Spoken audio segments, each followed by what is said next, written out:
After the college entrance exam ended, I was dragged by my classmates to celebrate. Having endured 3 grueling years in the private room, my childhood friend Luyinja walked over with a glass of juice, looking at me with a mysterious expression before speaking. Xiaoqin, to celebrate the end of your college entrance exam, I have a big gift for you. What? The pen I gave you the day before yesterday is an erasable pen. One. Hearing Luyinja's words, my head suddenly went numb with a sharp buzz.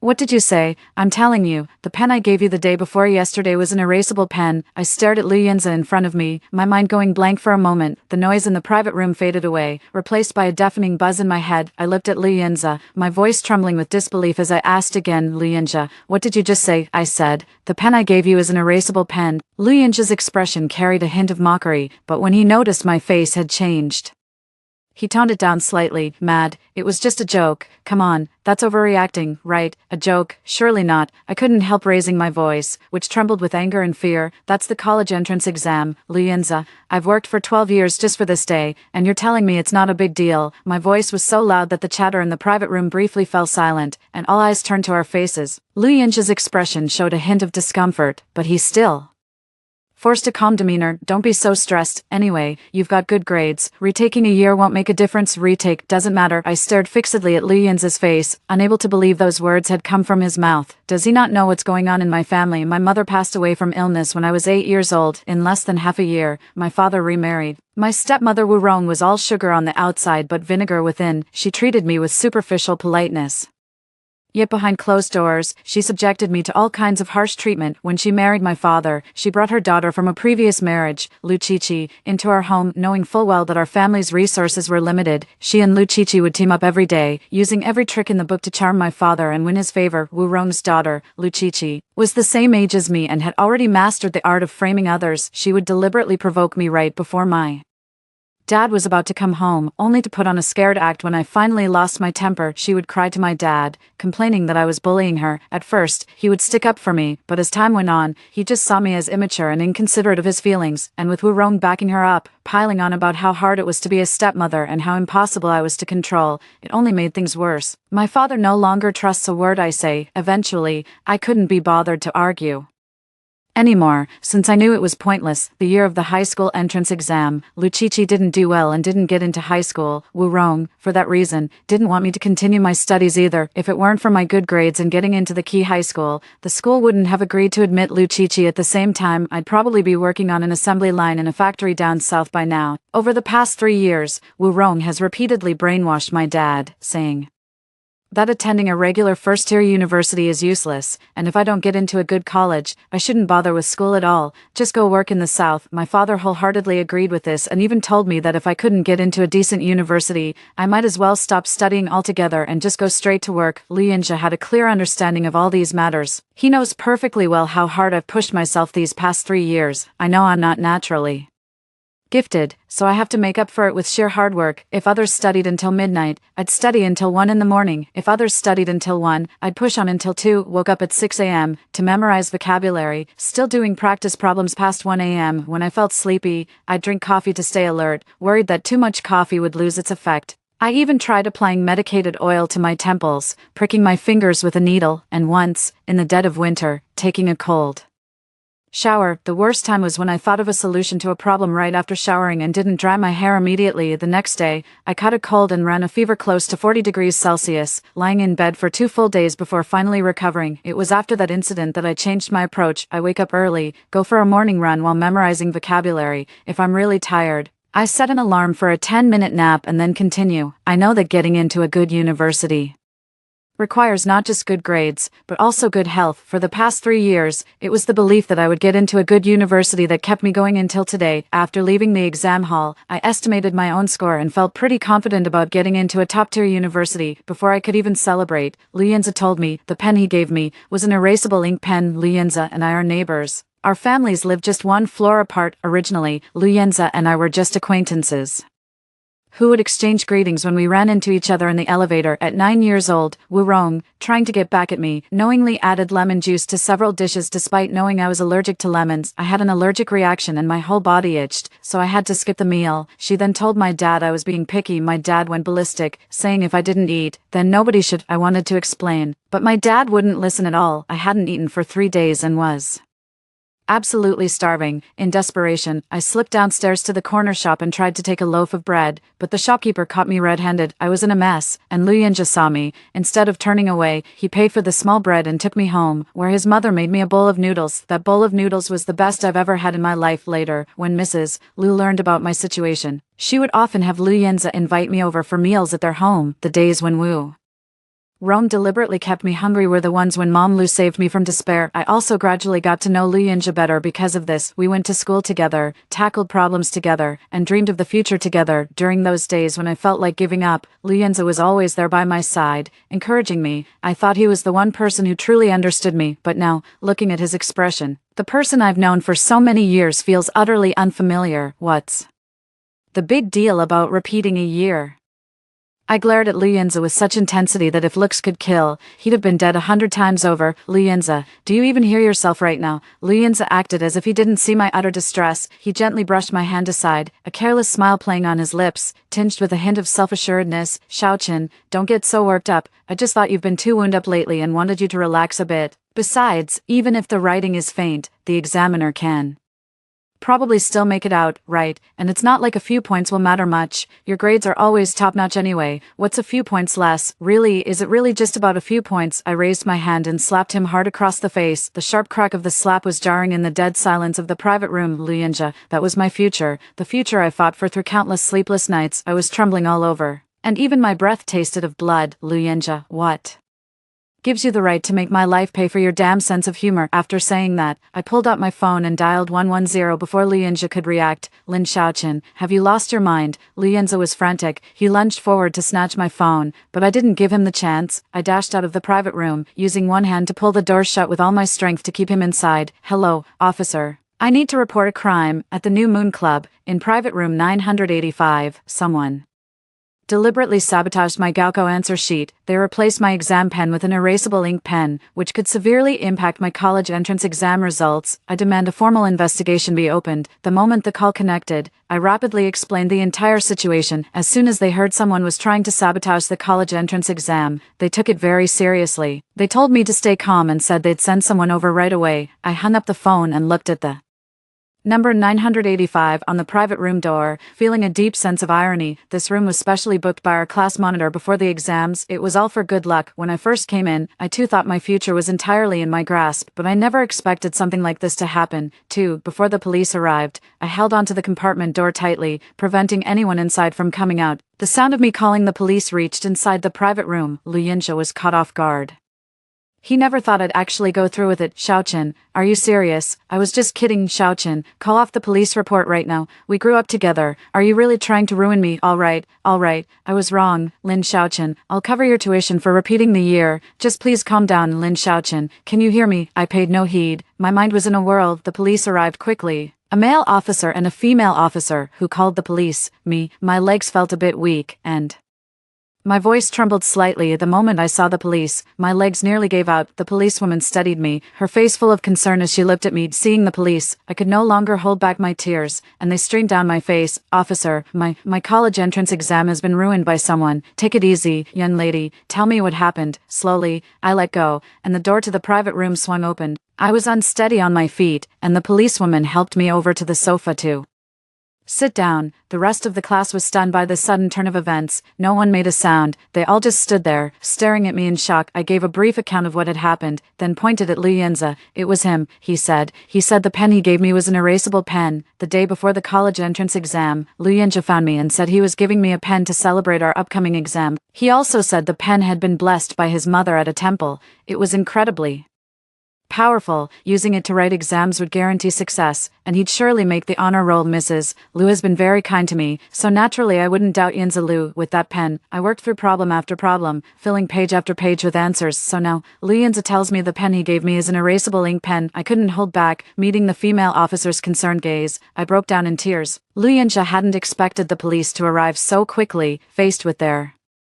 questioning, he was at a loss, flustered and unsure what to do. I was just kidding, classmate. Is this really something to joke about? The male officer stared sternly at his face, his tone heavy and grim. This is the college entrance exam, one of the most important tests in a person's life. A young girl's future is at stake. Using that to make a joke isn't a joke anymore. It's a crime. I wasn't. Lu Yinja's face was pale. He turned to look at me, hoping I would speak up for him. Xiaochen, I told you, it wasn't on purpose. I'll pay you back, okay? I'll give you the money. Just stop making a scene. Making a scene even now. Li Yinja still thinks I'm just making a scene. I refuse. After being comforted by the female officer for so long, I finally started to calm down. I looked at Li Yinja, refusing to accept his apology. Officer, I won't forgive him. I want him to pay the price. Lin Xiaochen. Li Yinja never expected me to be this forceful. Everyone in the private room heard what he said just now. Now that I refused to forgive him, 2 police officers walked up to him. Let's go. I don't want to go to jail. Li Yinja grew anxious, staring at me, his expression finally shifting into panic. I'm sorry. I truly am. I'll pay you whatever you want. Lin Xiaochen, I can't go to jail. I ignored him, turning my back without a glance to cooperate with giving his statement. I went along to the police station. Halfway through giving my statement, my homeroom teacher, Mr.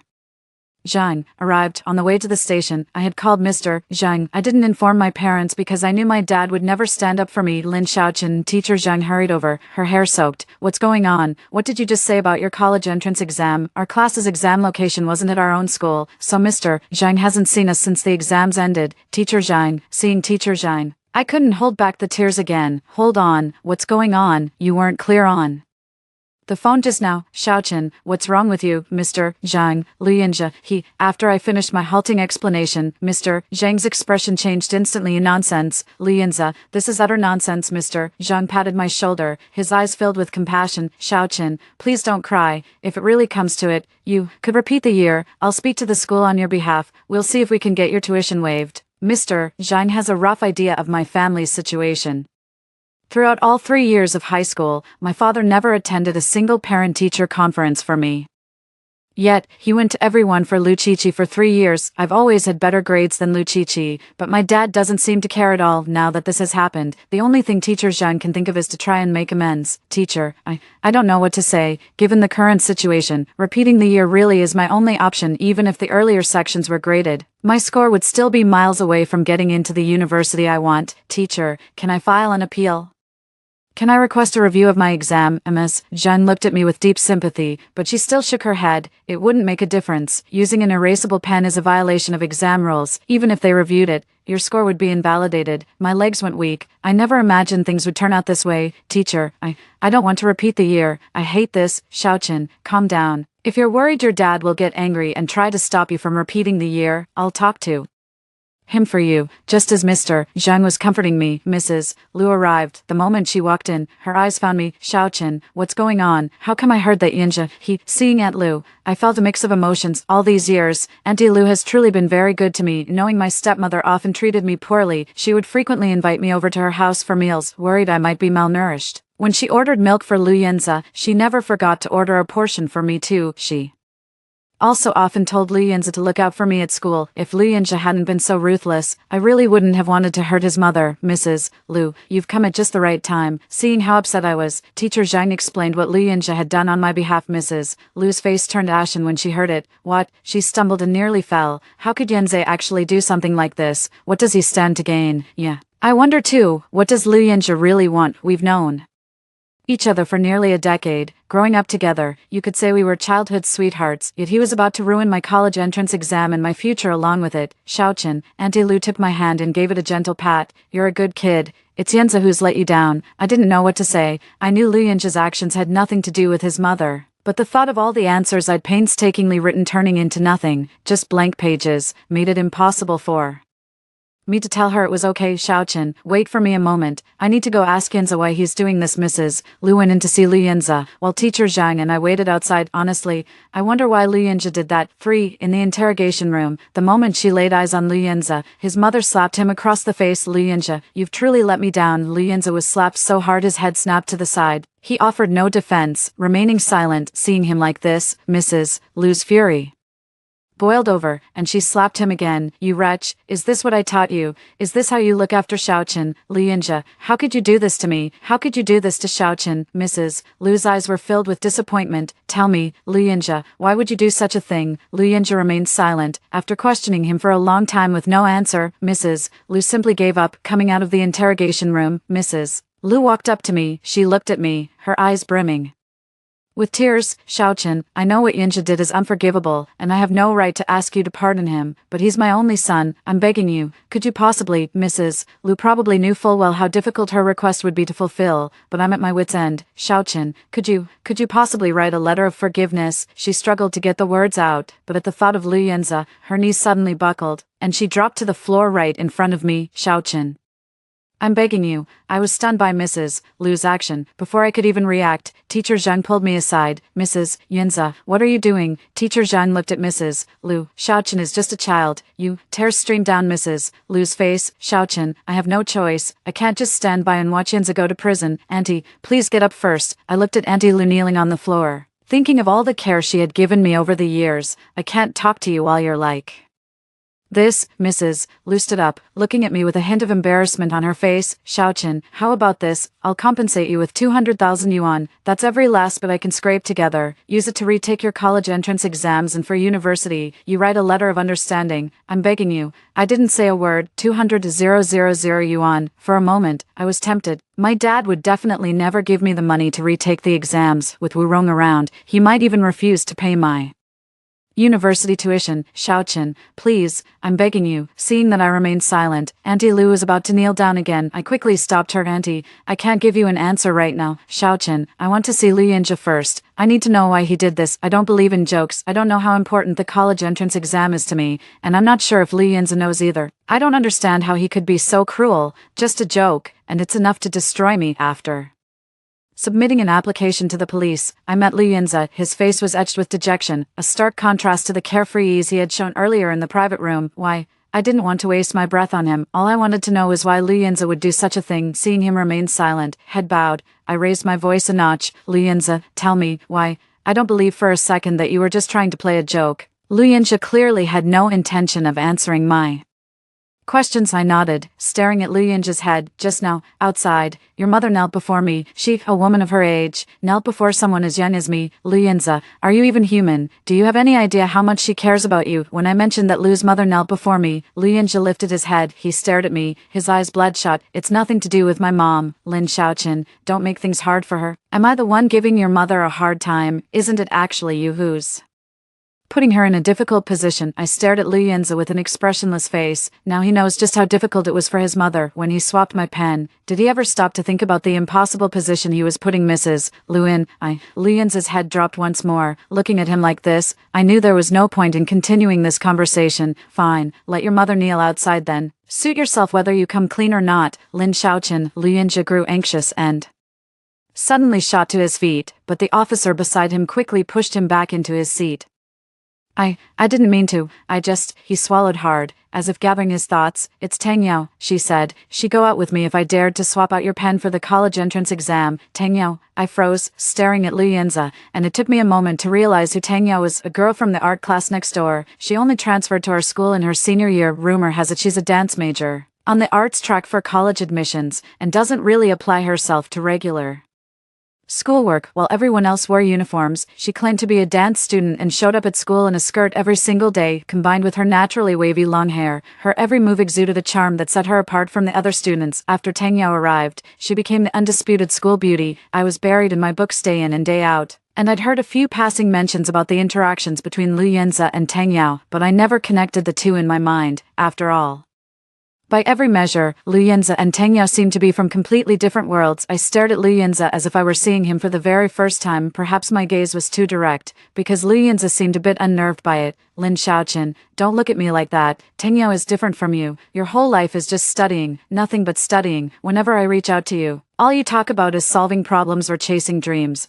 I'm exhausted. Once the deepest secret is out, the rest becomes much easier to say. Being with you is really draining. Do you have any idea? Every time you score higher than me, my mom lectures me, telling me to be more like you, but you expect me to live like you do, going to bed after 2 a.m. and getting up at 6 in the morning. I can't do that. Tang Yao isn't like you. She's wild, unapologetic. She never pressures me about studying. When I'm with her, I can finally relax. I like her, and I want to be with her, but she's just too beautiful.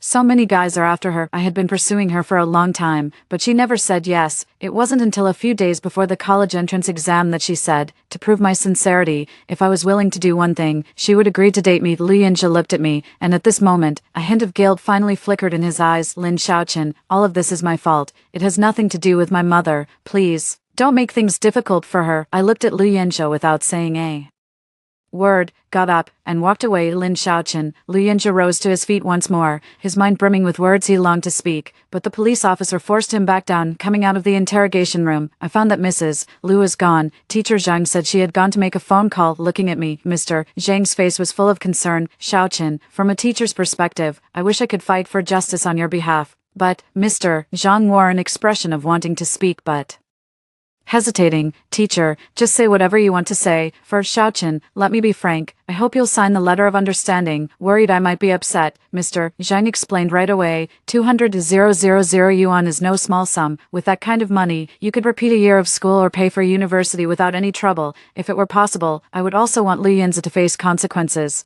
But, Xiaochen, there's something called reality. You're not a child anymore, and I think you should understand that, right? Indeed, I've come of age, just like Li Yinzhe has, too. I know what reality is. Xiaochen, this is just a suggestion from your teacher. If it makes you uncomfortable, you don't have to follow everything I say. Mr. Zhang became my homeroom teacher starting from my sophomore year of high school. Over the course of 2 years, I came to know that she truly had my best interests at heart. I didn't say anything, but I've implicitly agreed. I'm willing to sign a letter of understanding. Mom Lu returned soon, and she wasn't alone. Dad Lu was right behind her. Lu's dad owns his own logistics company, and he's also a truck driver who spends most of the year on the road. He was already on his way out for a drive when he heard that Li Yinzhe had been arrested by the police, so he turned right back. I often visit the Lu family, and occasionally get to see Mr. Lu. Seeing me, he slapped himself. First, Xiaochen, this is Yinze's fault. That bastard deserved to die for what he did. I won't plead for him. If he has to go to jail, let him go. I don't have the face to beg for him. Uncle Lu, here's 200,000. Mr. Lu took out a card and placed it in my hand. It's just a small token from your uncle.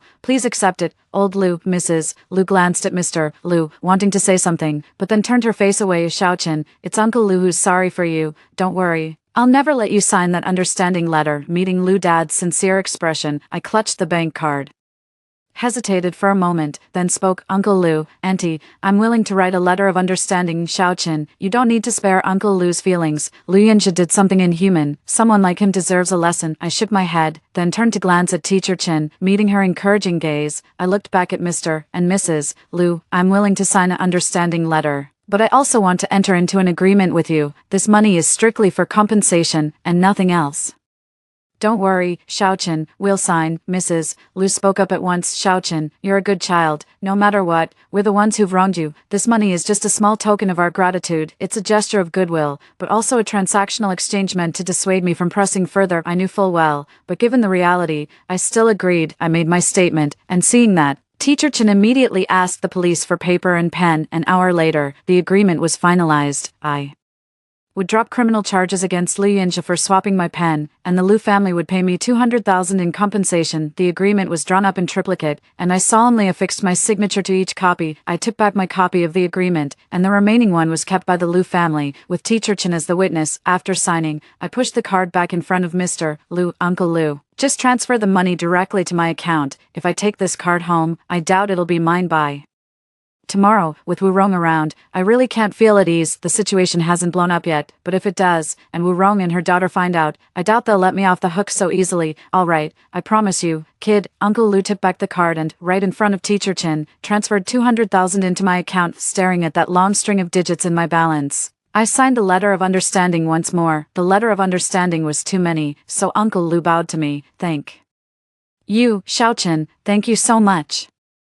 I remained silent. I knew then that my bond with the Lu family had come to an end. Seeing the mix of guilt and relief on Mrs. Lu's face, I suddenly smiled. By the way, Auntie, I asked Li Yinzhe, and he didn't switch my pen as a prank. I don't really want to get back at Tang Yao. After all, no matter how much she egged him on, it was Li Yinzhe who actually did the deed, but she shouldn't think she can just walk away from this. Meeting Mrs. Lu's puzzled gaze, I recounted Li Yinzhe's words in full detail, that's how it was, to make Tang Yao happy, to get her to be with him. He chose to hurt me. Not only were Mr. and Mrs. Lu stunned, but even teacher Zhang was left speechless. She never could have imagined that Lu Yinjia, who had always been seen as a top student in his heart, would actually do something like this for such a reason. I don't believe for a second that Mr. and Mrs. Lu would leave Tang Yao alone once they found out Lu Yinjia did it for her sake. More importantly, with this incident hanging over them, Lu Yinjia thinking he can still be with Tang Yao is nothing but a pipe dream. I'm not that magnanimous. I can't just smile and move on when someone has wronged me. It was almost midnight when we left the police station. Mr. Chen was worried about my safety and insisted on walking me home. Teacher,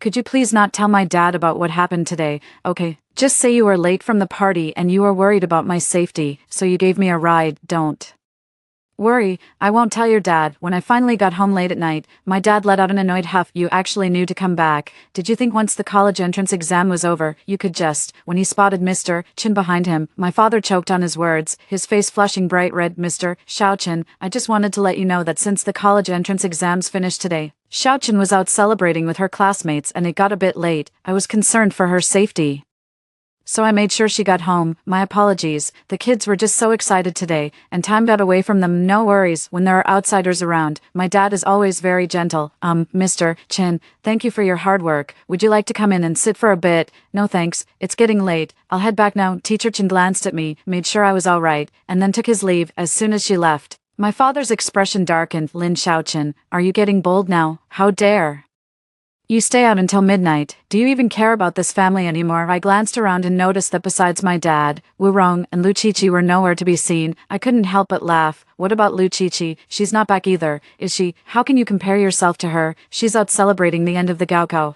My father's words cut in his throat. Good. He finally remembered that I'm a Gaokao student too. Dad, I've been taking exams for 3 days straight. I'm exhausted. I'm going to bed. Seeing my attitude, my dad's temper flared up instantly. Lin Xiaochen, listen to me. If you don't get into a top-tier university, you're going straight to the factory to work. Do you hear me? My departing footsteps halted. I turned around to face my dad. Dad, if Lu Qiqi doesn't get into a top-tier university, will she have to go work in a factory too? My father's face flushed bright red. He stared at me, his voice thick with anger. How can you even compare the two, you and her?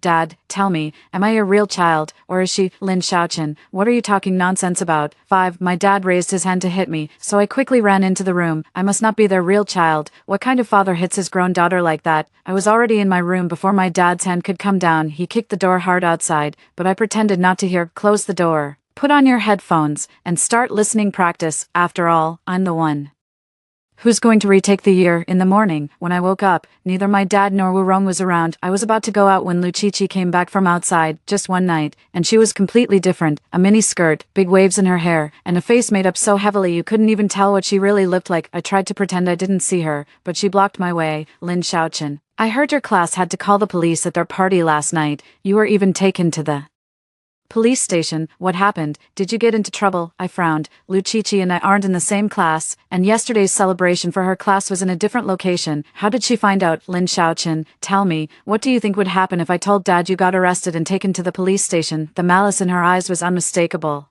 I kept Lu Yinjia from finding out about the switched pen because I didn't want my father to know I failed the exam. Of course, I wasn't about to tell Lu Qiqi what had actually happened, who said I was hauled in by the police. Do you have any proof? I wasn't the least bit polite to Lu Qiqi. It was just a classmate who got drunk and caused trouble with the people in the next booth. I went along to the station to give a statement. How did you turn that into me being in some kind of trouble? Faced with Lu Qiqi's grim expression, I suddenly laughed. Do you even know that defamation can land you in jail? Or do you want to join the police force too? Lu Qiqi truly didn't know any more details, and faced with the certainty in my eyes, she was momentarily unsure. Go ahead, gloat all you want. I'd love to see if you can actually get into a 985 university. Whether I get in or not is none of your concern. Besides, I already know for a fact that you won't make it. Lu Qiqi raised her hand, ready to slap me. How could I let her get away with it? I grabbed her hand and twisted it hard. Lu Qiqi, I used to let you have your way because I had no choice. Do you really think I'm still the same Lin Xiaochen I was back then? I've already spoken with Mr. Zhang, and I'll be boarding at school when I repeat the year. With that 200,000, even if I don't live on campus, I can still find a place nearby. I've made up my mind not to go back to this house, and I don't care if I offend Lu Qiqi. Bitch, let go of me. Who are you calling a bitch? I held Lu Qiqi down to stop her from struggling. Listen up, Lu Qiqi, I've got Nothing left to lose. A desperate person fears nothing. If you push me too far, I swear I'll grab a knife and cut you down. So what if I go to jail? But you think about it, is your life really worth trading for mine? With that, I let go. Luchichi was startled by my demeanor. She took a step back, looking at me as if I were a monster. I ignored her, turned around, and walked out of the house. I had to find a new place to live and prepare to retake the exams. I didn't have time for this lunatic. With 200,000, I have a lot of options. I found a small one-bedroom apartment near the school. The rent isn't high, and best of all, it's fully furnished so I can move right in. When I got home, I started packing my things, looking at those stacks of exam papers and last-minute practice tests. I was glad I hadn't gotten rid of them right after the college entrance exams like so many other seniors did. I packed everything up and took advantage of the daytime when my dad was at work and Wurong wasn't home to move it all to the small apartment. My original plan was to get a summer job during the vacation, but now, retaking the year comes first, and earning money through work is secondary. I never thought I'd see Liu Yinze again that day. I went to the city library to look up postgraduate entrance exam materials. As soon as I stepped out, I ran into Liu Yinze, Lin Xiaoqin. The voice was icy cold, as if dredged up from a frozen cellar. I looked up and met Liu Yinze's eyes, bloodshot and blazing with fury. In just 2 short weeks, he had grown thinner, with red veins in his eyes and dark circles beneath them, but it was his spirit that had changed the most. Gone was the untamed, unrestrained energy from his school days. Now, a deep gloom seemed to cling to his entire being. What do you want? Why did you have to tell my parents about Tang Yao? He growled in a low voice, his chest heaving violently, spittle nearly spraying onto my face. Do you get some sick thrill out of this? Watching me give Tang Yao up? Watching my parents make a scene? Are you laughing at me in your head? I couldn't help but let out a soft laugh. The sound was laced with sarcasm. Liu Yinze, have you lost your mind? I held the book in my arms, looked up at him, and met his gaze with unhidden mockery in my eyes. You ruined my future for a woman. I just told the truth. How is that my fault? That's my business. I chose to do it. Liu Yinze's face contorted, a vein throbbing violently at his temple. Do you have any idea what you've done? My mom went to find Tang Yao.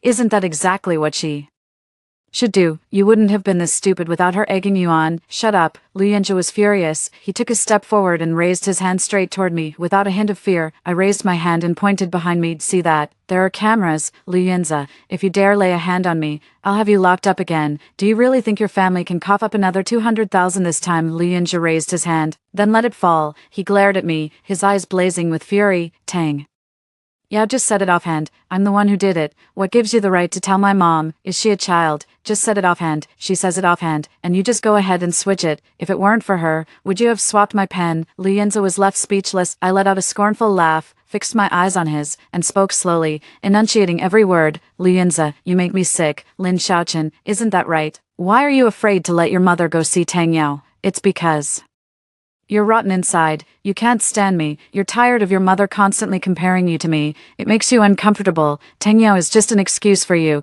isn't she? Liu Yinze just stared at me wide-eyed, as if I were a monster. I didn't. Tang Yao put me up to it.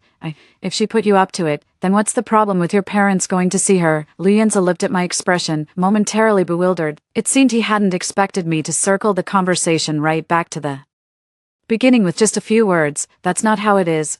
Lin Xiaoqin, Liu Yinze, don't make excuses for your own despicable behavior. I took 2 steps forward, positioning myself right in front of Liu Yinze. What's between you and Tang Yao is none of my business. Whether she egged you on or you were just rotten to the core from the start, I don't even care to figure that out anymore. The only reason I'm letting this go is because of the 200,000 your parents gave me, but if you dare come after me again, I raised my hand and waved my phone. I have no problem posting the video I recorded in the private room that day online. Let everyone see what kind of person you really are. How dare you? Hearing me say that, Liu Yinze panicked and lunged to snatch the phone. Go ahead, take it. You don't actually think I'd keep something this important only on my phone, do you? Liu Yinze, if you dare snatch my phone again, I'll have you back in the police station before you know it. Believe me.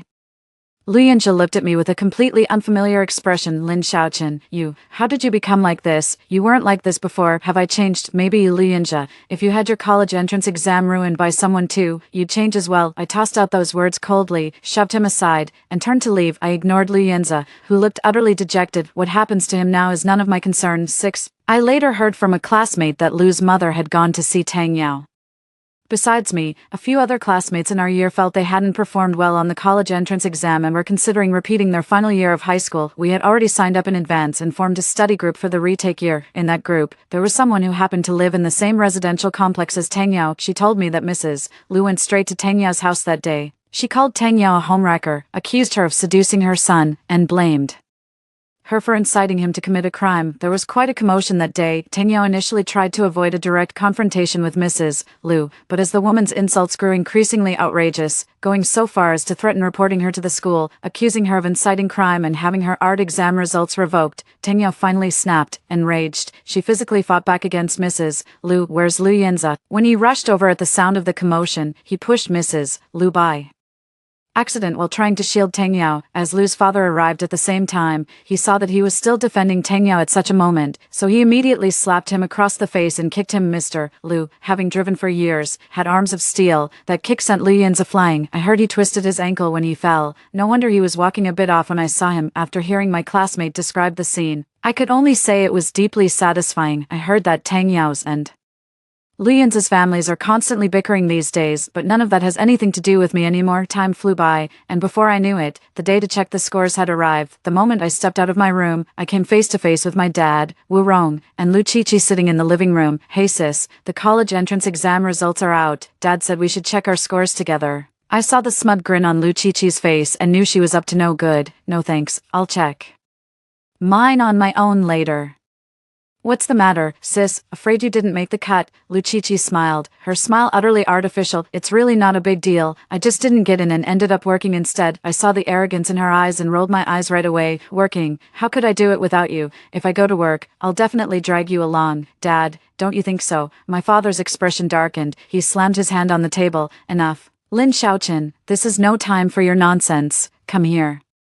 Let me see how you did on the test. I stood frozen in place. Given the incident with the disappearing ink, I knew my results would be terrible. Let her check hers first. I'll check mine after she's done. Big sister, dragging it out won't help. Lu Qiqi looked at me, her malice plainly visible in her eyes. You're the top student. After all, why don't you check first and let Dad have a little fun? I don't know why Lu Qiqi is so excited. Could it be that she found out something before I could even react? Wu Rong stepped forward, took my hand, and guided me to sit down on the sofa. You're the older sister, so let's check yours first. Under the intense gaze of 3 pairs of eyes, just as I was about to enter my exam registration number, the phone rang. Xiaoqin, the results are out. It was a mess. Zhang, her voice brimming with excitement. Do you know what score you got? My heart sank. Mr. Zhang, 701 points. What? I shot to my feet, my voice trembling with excitement. I finished the exam and estimated my score to be around 690. I never expected to actually get a 701. I could practically hear Teacher Zhang smile through the phone. Xiaoqin, you're incredible. You scored 701 points. That's the 3rd highest in the entire city. Teacher Zhang, my voice began to tremble. I can't believe it. I really can't believe it. Xiaoqin, the admissions officer from Peking University is already on their way. We'll be coming over together shortly. Get ready. Oh,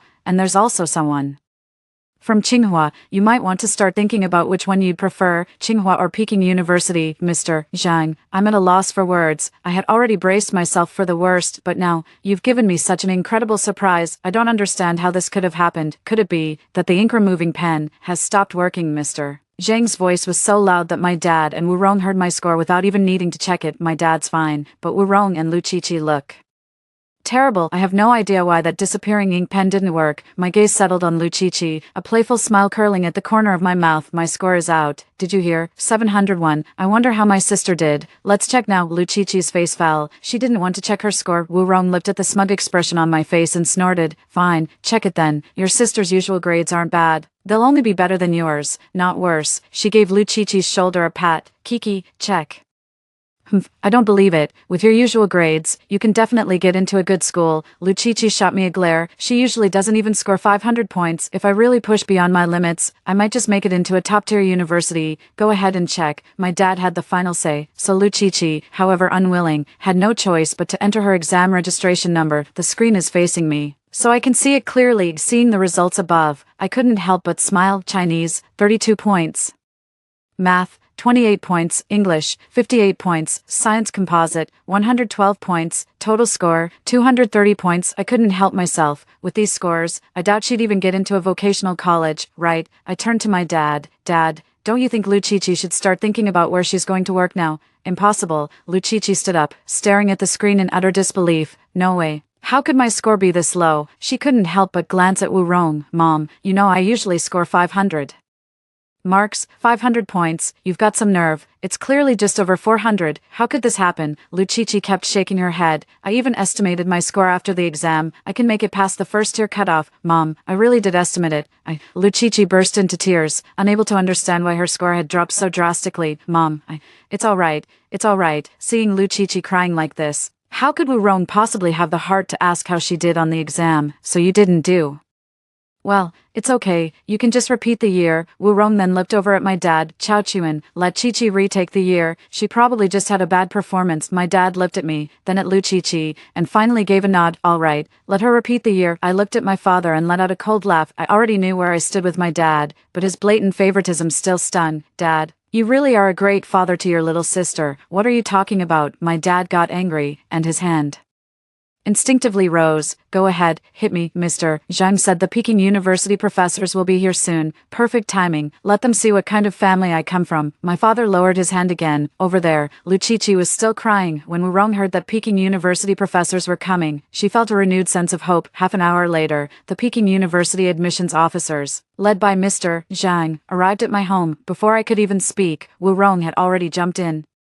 Teacher, if our Xiaochen chooses Peking University, could her little sister go too? 7. I hadn't expected Wu Rong to be so shameless, nor did I intend to let Lucici ride on my coattails. Teacher, she's talking nonsense. My sister scored 230. With a score like that, she's nowhere near good enough for your Peking University. The admissions officer looked at me and Wu Rong somewhat awkwardly, then nodded. That's right. The score is far too low. Isn't that always the way, if you don't agree? To this, I'll just have her choose Tsinghua instead. The admissions officer looked at me, and I immediately waved my hand dismissively. That's not true, teacher. She's my father's second wife. She has no right to make decisions for me. You, Wu Rong was furious, tugging incessantly at my father's sleeve. Say something. Tell her to take Chi-Chi along too. All right, that's enough embarrassment for one day. My dad stood up, ignoring the admissions officer still in the house, and walked straight out the door. Wu Rong was not ready to give up and was still trying to fight for Lu Chi-Chi. His expression changed when he was told by the Peking University admissions officer that admission was definitely not possible. Lu Chi-Chi felt humiliated, let out a sob, and then rushed out of the house. Seeing this, Wu Rong hurriedly ran after them. Xiaochen, don't let it get to you, Mr. Zhang looked at me, his eyes filled with pride. I never expected you to do so well on the exam, Mr. Zhang. If the admissions officer hadn't been right there, I would have asked what really happened with that disappearing ink pen. After the Peking University teachers arrived, the Tsinghua University teachers came as well. After seeing off the teachers from both sides, someone knocked on my door. I thought it was Teacher Zhang with something left to say, so I opened the door, only to find it was Lu Yinjia. The moment I saw him, my first instinct was to shut the door. Lin Xiaochen. Lu Yinjia stopped me from closing the door, took a sudden step forward, and squeezed inside. His eyes were bloodshot, veins crisscrossing the whites, and his gaze was so intense it seemed ready to devour someone. Give me back my family's money. Spit out the money you took. I couldn't close the door, so I took a step back and stared at him coldly. On what grounds? You didn't even use the pen I gave you. Lu Yin just stared at me, his eyes blazing with fury. I already know. You scored 701. Top 50 in the province. You weren't affected at all. So what? I let out a derisive snort, my gaze towards Li Yinza dripping with scorn. I earned those scores with my own ability. Did you expect me to kowtow to you in gratitude? Since you weren't affected, you have no right to take our family's money. Li Yinza, as if clutching at a life-saving straw, took a sudden, aggressive step forward, his spittle practically flying into my face. You didn't even use the pen I gave you. So how dare you take that 200,000? This is fraud. Give me my money back, or I'll see you, Lu Yinjia, have you lost your mind? I met his gaze without flinching, my voice rising slightly. It's a fact that you gave me the disappearing ink pen. It's also a fact that you deliberately and maliciously intended to ruin my college entrance exam. Even if I was lucky enough not to use it, that 200,000 yuan is what I deserve for the emotional distress you caused. You think it's unfair? Fine. Go ahead and turn yourself in at the police station right now. Go on, report me. Let's see who the police arrest, you or me. You. Lu Yinza was left speechless, his face turning ashen and his chest heaving with suppressed rage. Just then, a sharp, grating voice cut through the air, laced with fury. What are you talking about? What disappearing ink pen? Lu Chi-Chi had returned at some point, her hair disheveled and her eyes wild with a frantic intensity. Those eyes glared at us with a vicious, predatory hatred. Lin Xiaochen. What did you just say about an erasable pen? How could the pen Lu Yinza gave You possibly be an erasable one. She was trembling all over with agitation, her finger pointing at my nose, shaking uncontrollably, watching her hysterical state and then thinking of her abysmal score of 230. An utterly absurd yet perfectly logical thought instantly struck me. I narrowed my eyes, a hint of teasing in my tone. "Oh, did you take that pen?" That sentence was like a fuse, instantly igniting the powder keg in Lucichi's mind. "Bitch, you bitch," she shrieked and lunged at me like a rabid beast, her nails aimed straight for my face. "You ruined my college entrance exam. I'll kill you. You're insane." My eyes narrowed sharply, and I nimbly dodged to the side. Lucichi's lunge met only air, carried by her own momentum. She couldn't stop herself and crashed right into Luyenza, who was standing behind her. They both tumbled to the ground. Lucichi had completely lost it. She was on top of Luyenza, raining down wild, indiscriminate punches. "You bastard. You ruined my college entrance exam. Why did you give her that erasable pen? I'll kill you. I'll kill you. Are you fucking insane? Get off me." Caught off guard by the first blow, Luyenza was stunned, but Lucichi wouldn't stop, and he could only keep dodging. But Lucichi refused to let go, lashing out even more violently instead. She struck while sobbing, tears and snot smeared across her face, looking utterly deranged. Watching the scene, it was crystal clear to me. My earlier probing remark had hit the nail right on the head. Luyenza was, after all, a man. After taking a few hits, he finally snapped. With a furious roar, he kicked Lucichi off of him with all his might and scrambled to his feet. Looking thoroughly disheveled, Lucichi was kicked in the stomach and winced, curling up in pain. But when she looked up and saw me standing with Luyenza, the anger surged back. She scrambled to her feet and lunged at me again, her eyes blazing red. "Lin Shaochen, you bitch, you ruined my college entrance exam. Lucichi, if you're going to lose it, do it somewhere else." I wasn't about to put up with her nonsense. The moment she got close, I swiftly grabbed her wrist and twisted it sharply behind her back.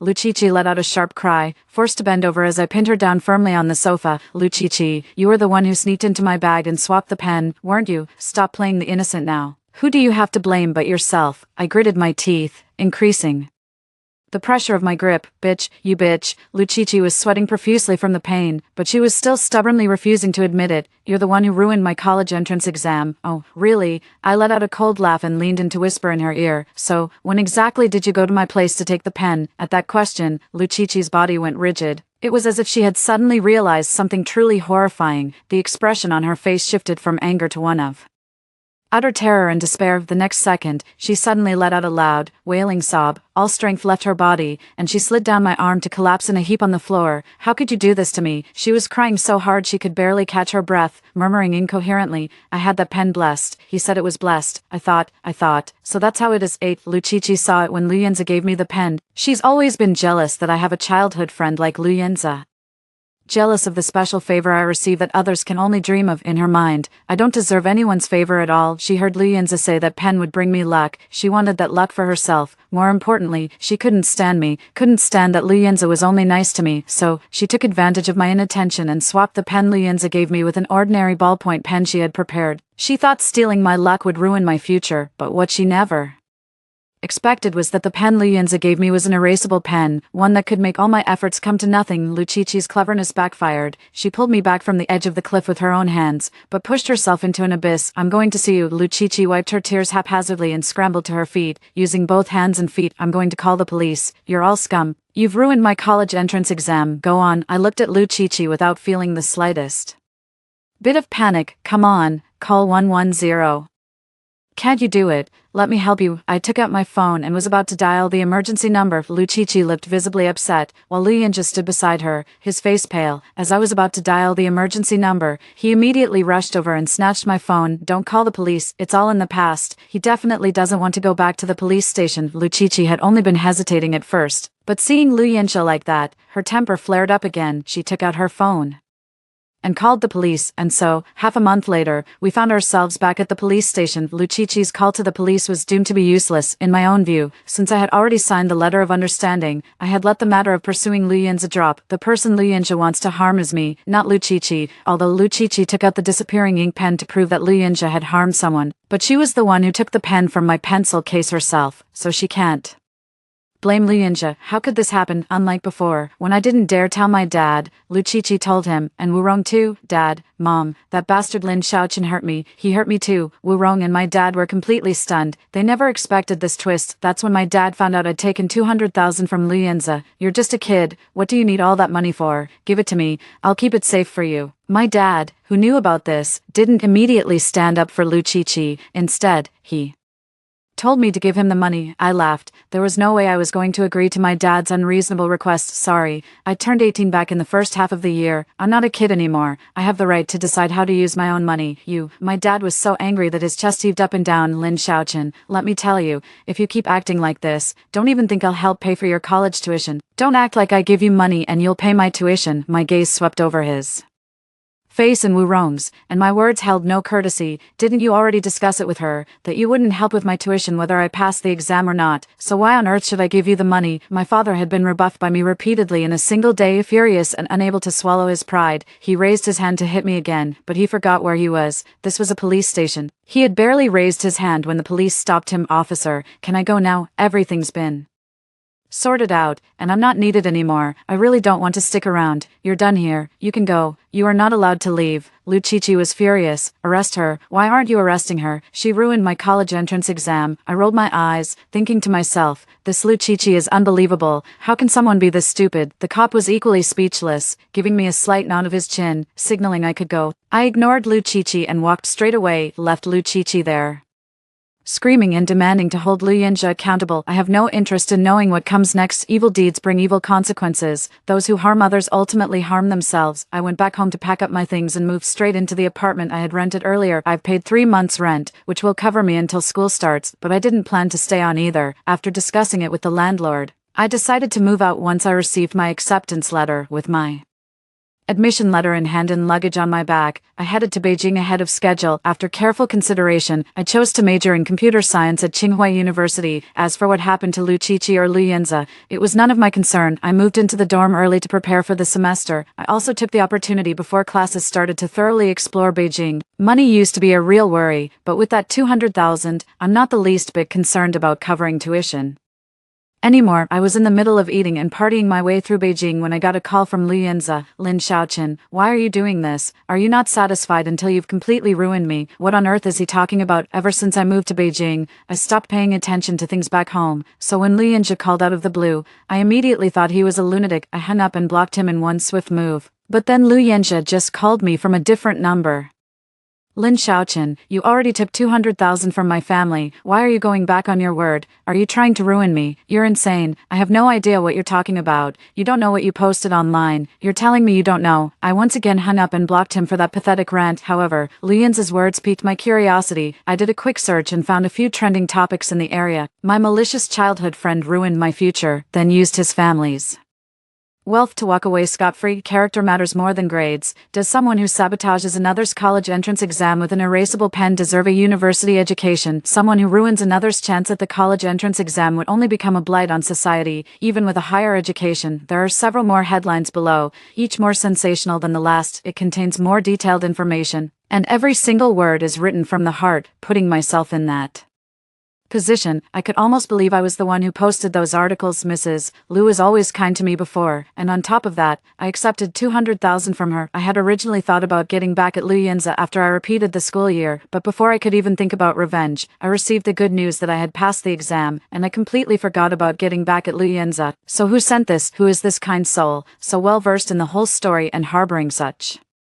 genuine hatred for Lu Yinzhe? Who else but my dear stepsister? I learned what happened next from Mr. Zhang. It turns out Lu Qiqi failed to hold Lu Yinzhe accountable. After all, she wasn't the one he intended to harm. As the primary victim, I had already signed a letter of understanding, with no case to pursue. Lu Qiqi couldn't possibly demand 200,000 yuan in compensation from the Lu family like I did. Lu Qiqi was absolutely furious. Her decision to repeat the school year was final. Fuming with anger, she went with Wu Rong to confront Lu Yinzhe's parents, demanding compensation, but Mrs. Lu had already paid once and was in no position to pay a second time, having failed to get what she wanted. Lu Qiqi, in a fit of rage, posted Lu Yinzhe's misdeeds online. She had actually considered dragging me down with him, but the fact remained, she was the one who swapped my pen. She can't harm me, so she's just clinging to Lu Yinzhe. When Lu Yinzhe called me again to harass me, I initially ignored him, but still kindly told him that I wasn't the one who posted the message.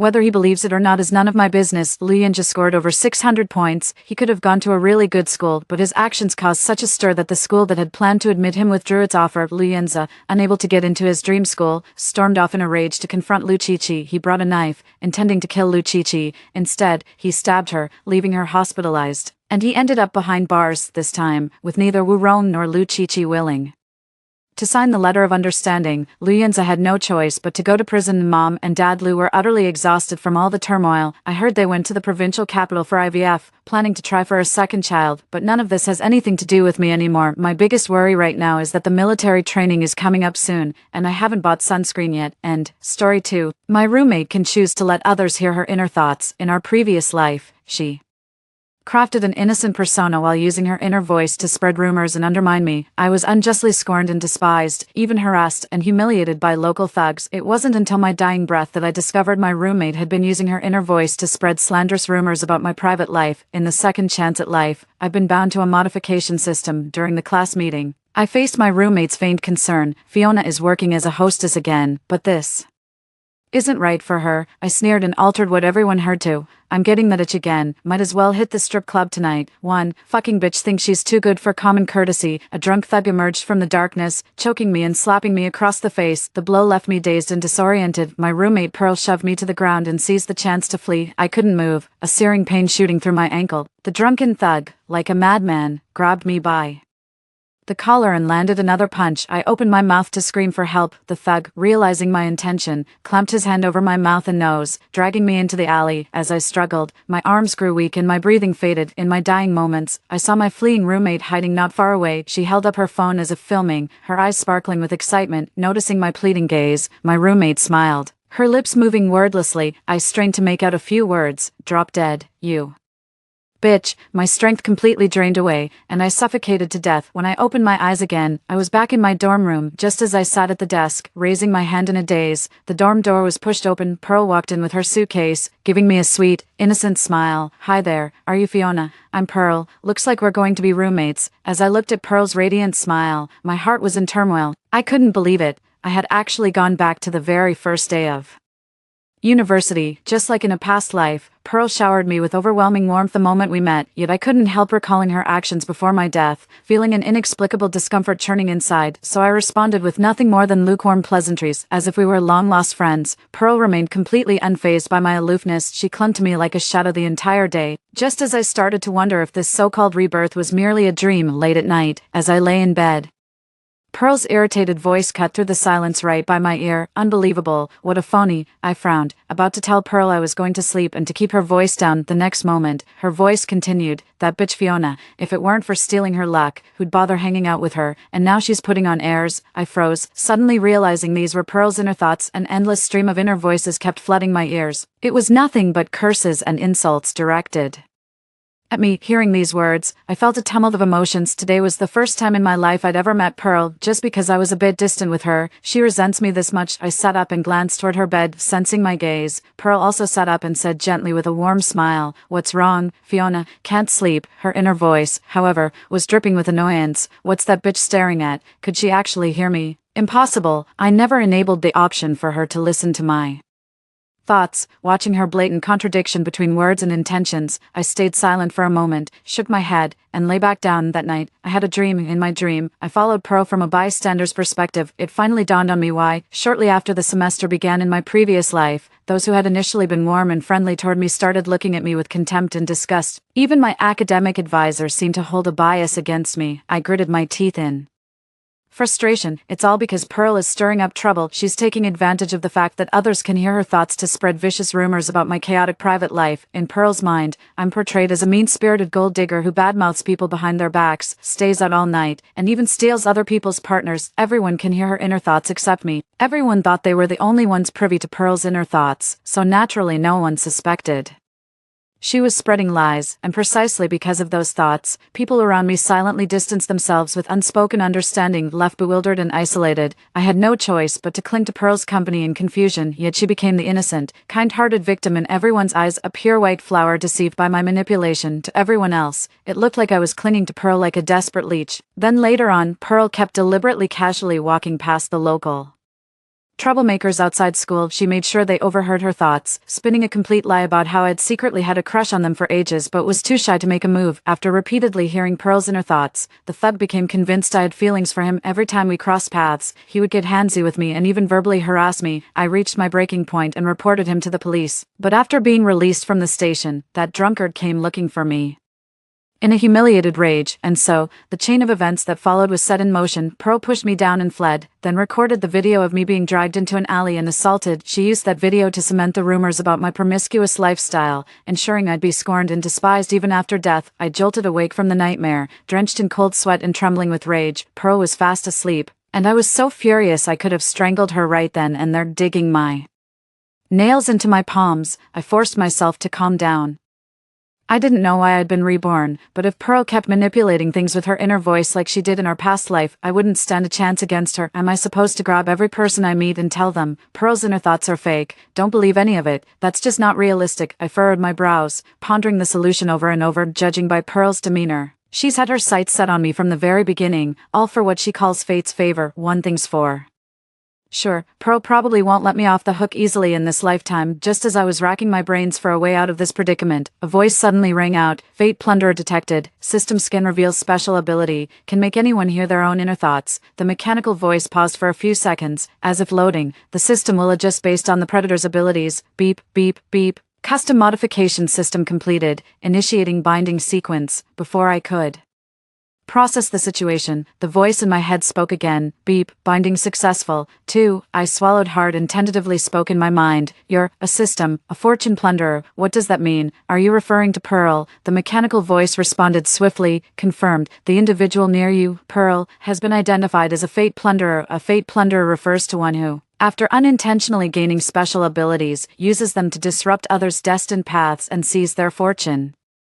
for personal gain. The system delivered this explanation with robotic precision. Such actions breed deep resentment among the victims. The system exists precisely to punish selfish individuals like fortune plunderers. I nodded and pressed further. What does the modification system mean? What's its purpose? The modification system is specially tailored based on Pearl's unique abilities. This system allows you to freely alter how others perceive Pearl's inner voice. Moreover, whenever Pearl uses her abilities, the host will be able to hear it. Hearing this response made my eyes light up. It was like receiving a pillow just as I was feeling drowsy, the thought of agony and misery before death, only to be slandered after passing. With a cold expression, my plan for revenge against Pearl began taking shape. I had expected Pearl to make her move swiftly for several days in a row. Her emotional state remained remarkably stable, and I couldn't hear Pearl's inner thoughts. She didn't even choose to let anyone else hear them. I asked the system with some uncertainty, has Pearl not been allowing anyone to hear her inner thoughts lately? Upon receiving the definitive answer, I furrowed my brow. Just then, Pearl approached with a cheerful smile and started sharing amusing anecdotes from her recent experiences. If not for my prior memories, I would have almost believed we were genuinely close friends. With a stern expression, I pushed Pearl away, intending to provoke a reaction from her. Do you have nothing better to do than follow me around all day? Huh? Pearl's face froze for a moment before she stood helplessly to the side, her expression full of hurt. Fiona, I just wanted to be good friends with you. Her pitiful appearance was truly heart-wrenching. Had I not sensed the intense hostility in her heart, I might have actually softened. You wretched creature, do you really think I enjoy your company? Just wait until I steal your fortune. I'll finish you off, after today. When everyone avoids you like the plague, you'll come crawling back to me. I caught the key points in her words and allowed a subtle smile to curve my lips, feigning being moved. I patted her hand with a hint of apology. Sorry, Pearl, I've been a bit upset these past few days, and I wasn't very nice to you earlier. Oh, it's all right, Fiona, you can always talk to me when you're feeling down. I'm here to comfort you. Pearl maintained her understanding expression, but her heart was filled with malice, feeling annoyed. Just wait, you'll have plenty more to worry about. One day, I'll expose every last one of your secrets. Her eyes shone as she looked at me, as if she genuinely wanted to offer comfort. Anyone who didn't know Pearl's true nature would have been completely taken in by her act. I gave a faint smile and changed the subject. The class meeting starts in half an hour. Let's head out first. With that, I took the lead and walked away. Upon entering the classroom, Pearl struck up conversations with those around her with practiced ease. With her sweet smile and easygoing nature, she made a favorable impression on many of her classmates. Pearl tugged at my sleeve and teased the class monitor playfully. Class monitor, you look absolutely stunning today. Posit radiant. She glanced back at me. What do you think, Fiona? I gave a faint smile but didn't respond. Who doesn't enjoy being praised? The class monitor chuckled and waved it off. You're quite adorable yourself, after We'd finished exchanging compliments, almost everyone had arrived. The instructor went over some start of semester reminders from the podium. As the class meeting was winding down, the room grew rather noisy. Pearl's inner voice echoed, "Fiona's going to work as a hostess again tonight, but this isn't right for her," she sighed. "This is so worrying. What if her academic advisor finds out?" The moment Pearl's inner voice surfaced, the modification system kicked in. I sneered and altered what everyone heard to. "I'm feeling that itch again, might as well go strip tonight." 3. The noisy crowd fell silent in an instant. Suddenly, numerous gazes laden with peculiar looks were cast at us, both overtly and covertly. Pearl simply assumed all those uncomfortable stares were directed at me. Propping her chin in her hand and blinking her eyes, she once again conveyed her heartfelt thoughts to the surrounding crowd. "Should I tell the class president that Fiona has a crush on her boyfriend? Ugh, it's like choosing between two sides of the same coin. Who should I side with?" I suppressed the faintest twitch at the corner of my mouth. How dare she make up such stories? I didn't even know the class president was dating anyone. In that case, Pearl can reap what she sows. Silently activating the modification system, I once again altered what everyone was hearing. That slutty class monitor actually dared to dress better than me. Come to think of it, her boyfriend isn't bad looking. Maybe I'll try hitting on him. The class monitor's face instantly turned pale. Pearl's earlier compliments now sounded sarcastic in retrospect. The class monitor shot a piercing glare filled with pure animosity. Since I was standing next to Pearl, she probably thought the monitor was glaring at me. Numerous glances kept shifting between us and the class monitor. I leaned close to Pearl's ear, feigning confusion. "Why do I feel like everyone's staring at us?" A faint smile flickered across Pearl's face before she quickly suppressed it. "You're being too sensitive. Don't overthink it," she offered the casual reassurance. A crowd had gathered, reluctant to disperse as they were eager for some juicy gossip. Just then, the counselor came over to break up the gathering. "What's everyone doing gathered here? If there's nothing going on, you should head back." Pearl shot me a quick glance. I could tell she was up to no good again. Just as expected, her inner monologue kicked in once more. "Why is the advisor here? She must never find out that Fiona called her an old hag behind her back." But after I tweaked it, what everyone actually heard was, "That old hag of an advisor is always looking for trouble. Can't stand the sight of her." The advisor's face darkened at these words. She scanned the room but couldn't see anyone speaking. Pearl was still mentally ranting nonstop. Realizing Pearl was the one insulting her, the advisor's expression turned grim. But since these were just thoughts, she couldn't openly scold Pearl. The instructor's expression darkened. "The class meeting is over. Everyone, don't linger. Head back now."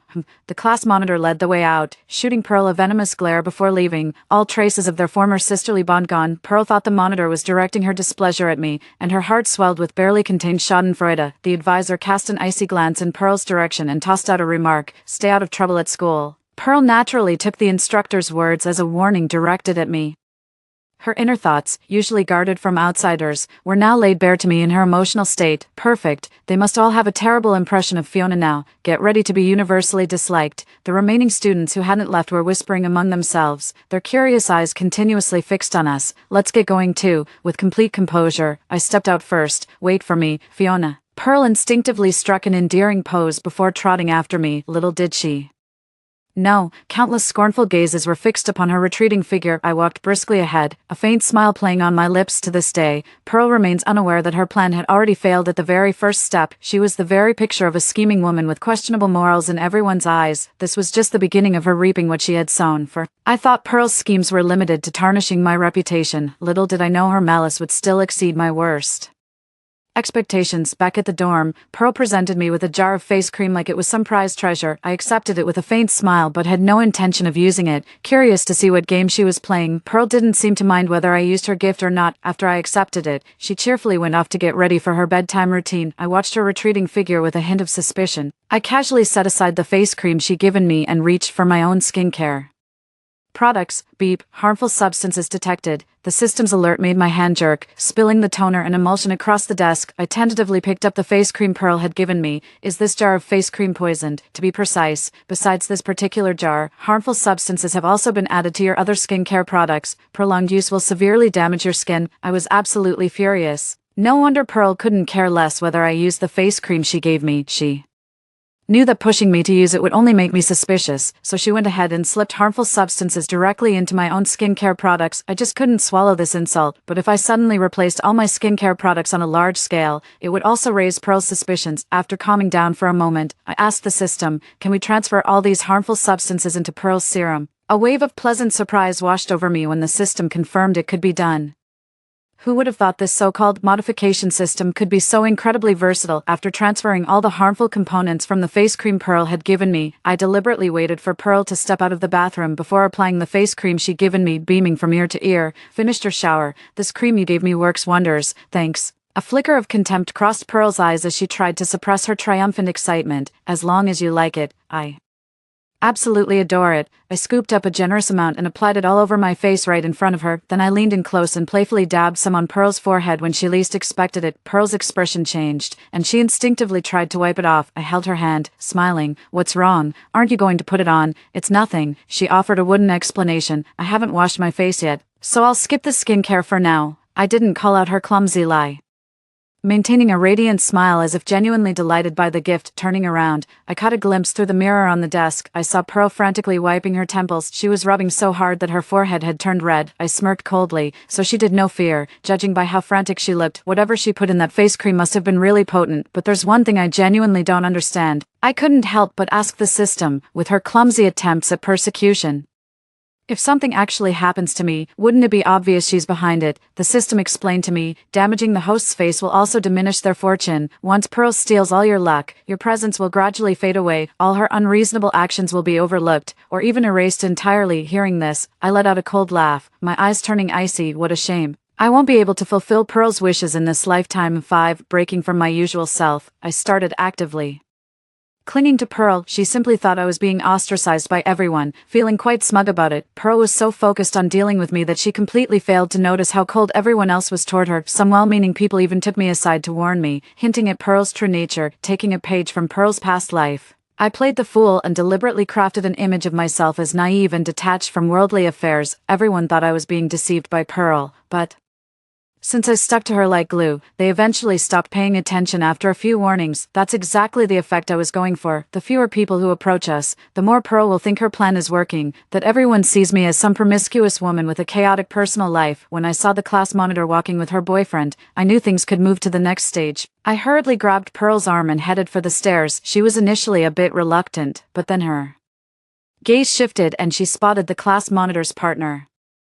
Pearl's eyes darted thoughtfully as she completely shifted her attitude. She took the initiative and pulled me over to the class monitor, pretending it was a chance encounter while flashing a sweet smile. Hey monitor, out for a stroll with your boyfriend. Ever since the mind-reading incident, the class monitor's opinion of Pearl had completely changed. To make matters worse, Pearl's inner thoughts had revealed a crush on her boyfriend, and now she just happened to show up during their evening stroll. The class monitor couldn't help but read into the situation. She rolled her eyes involuntarily, stayed silent, and her face darkened noticeably, unaware that the cold shoulder was meant for her. Pearl beamed with poorly concealed delight. The class monitor must really despise Fiona to drop all pretense of civility. I could practically hear her giddy internal monologue. I dipped my head slightly to hide my irrepressible smile. Idiot. Pearl didn't mind the class monitor's lack of response at all. Instead, she intimately tried to link arms with them. At the same time, she let the class monitor hear her inner thoughts. No wonder Fiona rushed me downstairs. She must have spotted your crush. Sigh. Being the other woman is just wrong. Why does Fiona always go down this path? I stayed silent and made the edits, and so the thoughts that reached the class monitor's ears became, how could an eyesore like our class monitor ever be good enough for her partner, with just a casual display of charm? I could make her boyfriend completely lose his mind. The class monitor's face darkened, his expression turning even more sour. He looked up just in time to see Pearl smiling and greeting his boyfriend. You're the class monitor's boyfriend, right? You two make such a perfect couple. Oh. Before Pearl could finish her sentence, the class monitor had already reached his breaking point, lunged forward and pinned Pearl to the ground. The class monitor slapped Pearl hard across the face and sneered. You're calling me ugly, you shameless bitch. Try flirting with my partner again and see what happens. I pretended to be terrified, standing there frozen while subtly shifting sideways to stay out of the line of fire. Pearl's face swelled from the merciless slap. She was utterly stunned. This was nothing like what she had imagined. Struggling to form words, she managed to speak. You must have misunderstood something. Please stop hitting me. The class monitor completely ignored Pearl's explanation. She clawed at Pearl's face several times with force. Pearl couldn't take it anymore, but she couldn't break free. No matter how much she pleaded with the class monitor, it fell on deaf ears. The class monitor's boyfriend was also stunned, just standing there frozen. Pearl was at her wit's end, with her neck being choked and bloody scratches on her face. She struggled to call out to me for help. Fiona, cough, help me. Since my name was called out, I couldn't play dumb anymore. I had no choice but to step in and half-heartedly try to break up the fight. The moment I touched the class monitor, my hand was shoved away, and she shot me a look of utter contempt. Fiona, you might be Pearl's lackey, but I'm not. If she dares to even think about stealing my boyfriend, I'll make her regret it. You'd better stay out of this. After being lashed out at, I took a few steps back pretending to be hurt and murmured in protest. How could you say something like that? As I spoke, I even lifted a hand to wipe away non-existent tears, the smile beneath my bowed head completely unmistakable. The class president's boyfriend finally snapped out of it. He hadn't been chosen by Pearl to hear her inner thoughts, so I couldn't quite figure out why they went from warmly greeting each other one second to throwing punches the next. The class president's boyfriend grabbed her arm with a dazed expression, his eyes wide with shock. What the hell? You just lashed out for no reason. Look what you've done to her. The class president whirled around to glare at her boyfriend, her voice trembling with disbelief. You're defending this slut. I knew she was trying to seduce you. No sooner had she spoken than she pinned Pearl down, yanked her hair hard, and started slapping her across the face. 6. Pearl felt so enraged she could practically taste blood, her emotions in complete turmoil. I kept hearing Pearl's inner voice on the verge of a breakdown. Is our class monitor out of her mind? Who the hell would try to steal her boyfriend? I clearly said Fiona was interested in her crush. Is this lunatic off her meds or what? Pearl was completely outmatched by the class president. Even when she tried to fight back, she remained completely pinned down. The more the class president's boyfriend tried to intervene, the more violently she lashed out. I could barely contain my laughter. By the time the instructor arrived, the class monitor was completely unharmed except for slightly wrinkled sleeves. In contrast, Pearl's face was red and swollen, with scratch marks on both cheeks. Her hair was disheveled, and she was slurring her words. Anyone could tell Pearl had been bullied. They took our whole group to the office. The counselor started questioning everyone about what happened. Clearly biased against Pearl, the counselor decided to first ask the class monitor what had occurred. Once in the office, the class monitor knew how to play the victim. She pouted and said, Pearl was hitting on my boyfriend, and I just lost my temper and lashed out. I didn't, Pearl retorted immediately, wincing as the movement tugged at the cut on her face with a sharp hiss. The counselor furrowed his brow but remained silent. I leaned in closer to Pearl and whispered anxiously into her ear, I hope the advisor won't take sides. After all, she's the class president. Pearl's expression shifted. After just a few seconds of thought, she began speaking her mind to the advisor again. Her head was bowed low. Is it because I caught the class president calling the advisor a bitch behind her back last time? Is that why she's targeting me like this? I stifled a laugh and activated the system modification once again. So what the advisor heard was, damn it, this is so annoying. That bitch of an advisor is definitely going to take sides. Just like that damn class monitor. Unbelievable. Whatever, I'll just play nice and trick her. The advisor's face darkened. With a cold expression, she made a decision. On the spot, class monitor, you beat someone up this badly, you should cover their medical bills. Let's just drop the matter here. Pearl's face was full of disbelief as she pointed at her own face. Shouldn't the class monitor apologize to me? The instructor shot her a sidelong glance. I know perfectly well who's right and who's wrong. You should stay out of trouble. Why would the class monitor target you and nobody else? Pearl was practically fuming with rage. Clearly, her usually foolproof inner voice had backfired this time, though unsure why the instructor hadn't punished her.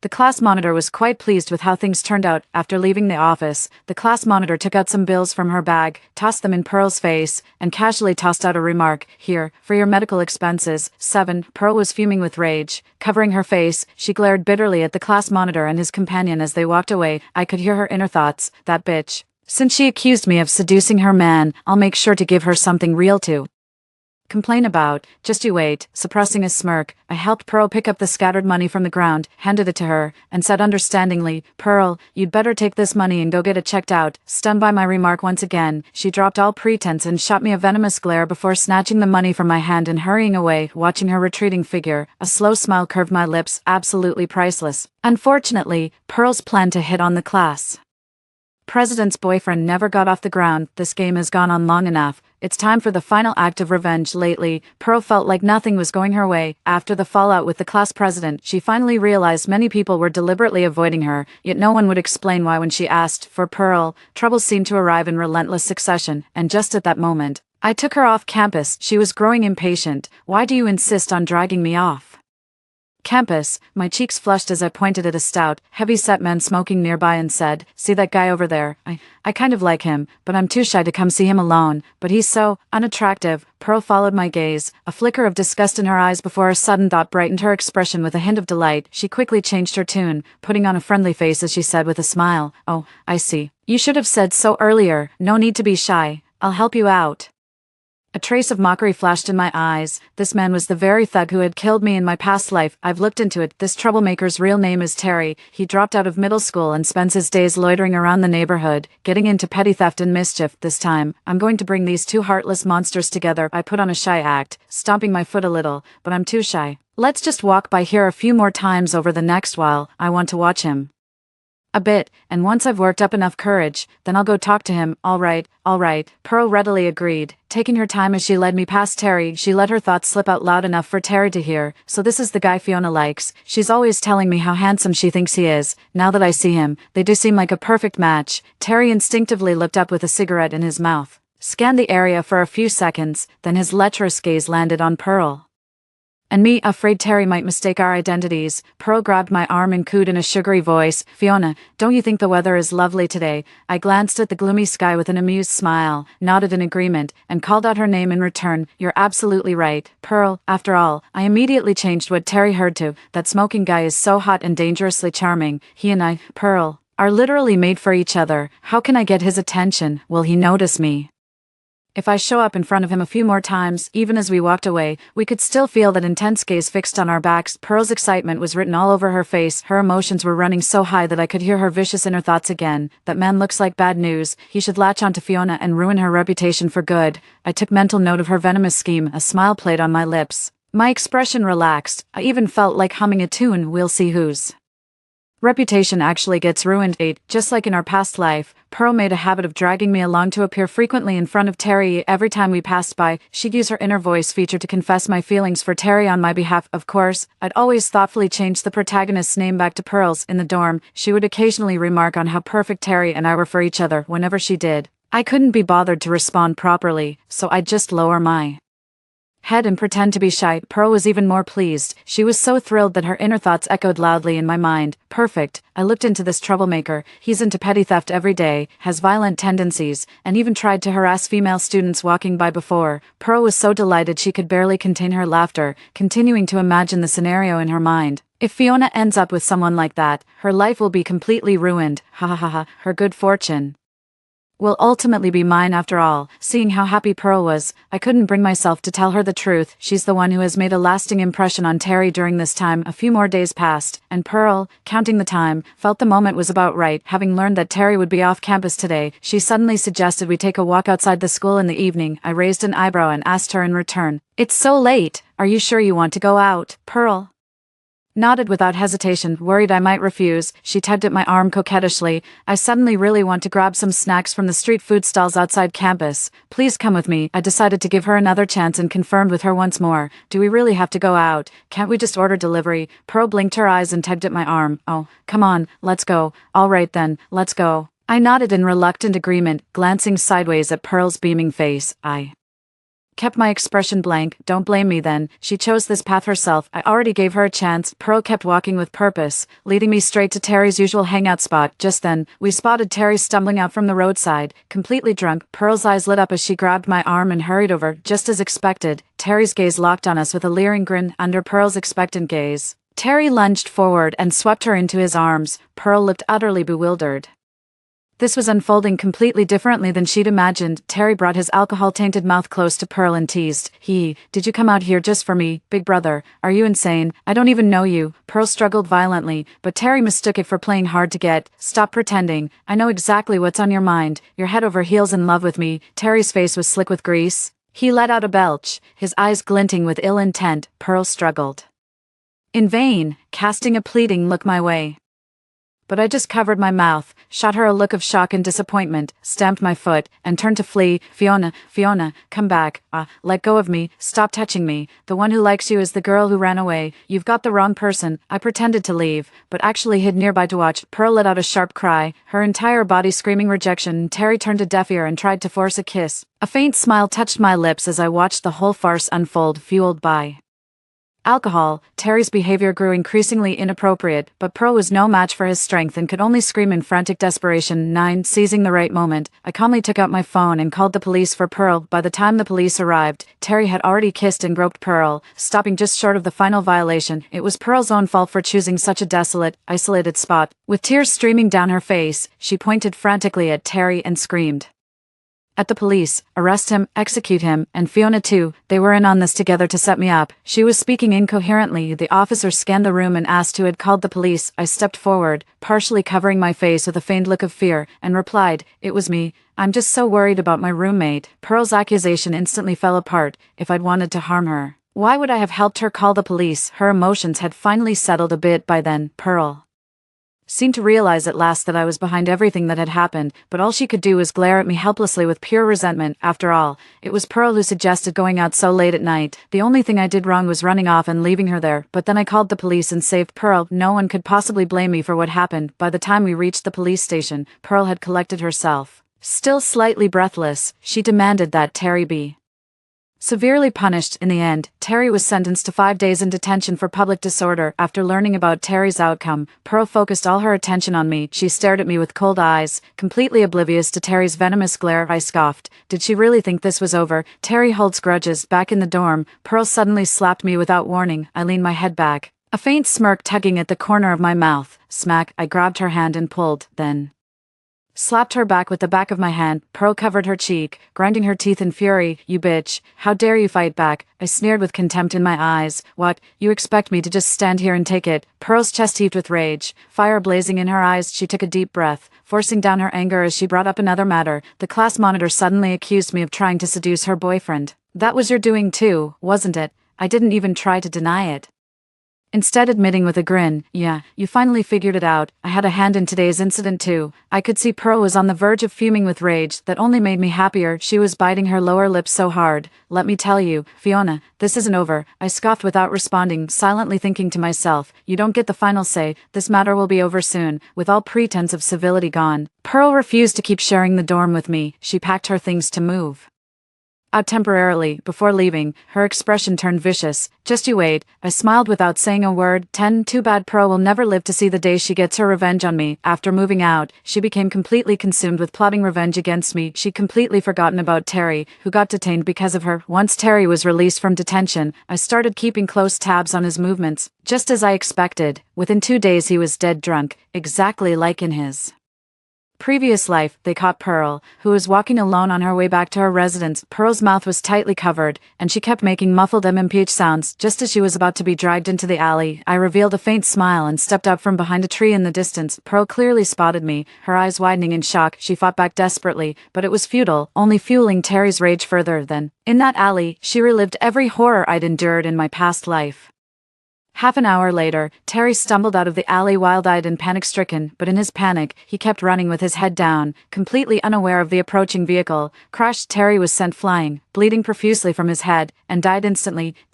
I must admit I'm quite surprised. I had expected Terry to be swiftly apprehended and subsequently sentenced to death. Little did I know he'd end up getting run over by a car. The sheer tension after murdering Pearl must have made him careless. After witnessing it all, I trudged slowly back to my dorm. To this day, both people responsible for my death in the previous life have faced their consequences. A wave of relief washed over me as I realized this. At that moment, the system's voice chimed in. "The luck plunderer has been eliminated. Congratulations, host, on returning to your normal life." I broke into my first genuine smile since being reborn. The mechanical voice continued, "System disengagement imminent. May you see with clarity, act with wisdom, and achieve all you desire." Story 2. After descending the mountain for training, my senior sister became an imperial consort. The senior brother who followed also became the nation's guardian general. When my turn came, I stubbornly chose seclusion instead. Our master was astonished, for I had been his most eager disciple yearning for worldly experience. In my past life after descending the mountain, I was betrayed and had my spiritual roots torn out by remaining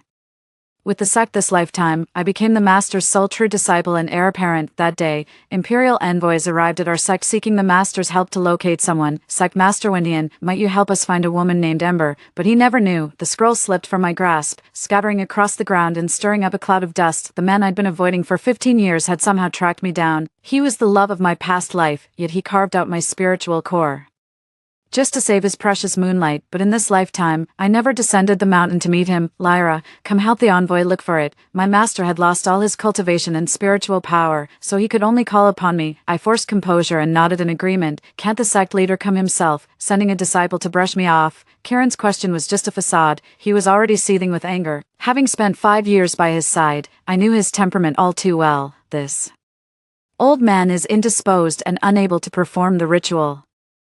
Your Excellency may place full confidence in my disciple. She has attained the divine transformation realm and is designated as the next sect master, the master respectfully explained, dispelling Kiran's displeasure. What shall we call this young lady? How old might she be? When did she join the heaven-questioning sect as a disciple? He inquired leisurely, his eyes narrowing slightly. Just like when we first met at the mountain's foot in my past life, I rescued him by the river, his body covered in blood. When he came to, he asked me the same questions, my name and age, to repay his life debt. He took me to the capital, and just like that, I spent 5 years with him without any proper recognition or status. Then came the day he used medicine to temporarily drain my cultivation and extracted the fire spiritual root from my dual spiritual roots. He said, Ember, don't be afraid. I'll treat you well from now on. You still have one spiritual root left. Your cultivation won't be affected. He fell for the quack doctor's lies, convinced that my fire spiritual root could cure the bedridden princess of her chill. I begged him through tears. Losing a spiritual root would make my body explode and die, but he wouldn't believe me, only trusting the charlatan the princess had brought. Kiran left me without a second thought to attend to Princess Jasmine, leaving me to endure 5 excruciating days alone. 5 days later, he saw my deathly pale face and warned with displeasure, stop being stubborn, channel your spiritual energy to heal yourself now. Little did he know, I'd lost a spiritual root. My meridians were already overflowing with energy. The slightest use of spiritual power would make my body explode. Seeing my indifference, he mistook it for childish defiance and withdrew all tenderness, determined to teach me a lesson. As I pleaded desperately, he shook off my hand and walked away. Until Jasmine got into trouble again. Did you tamper with the spiritual root, a murderess?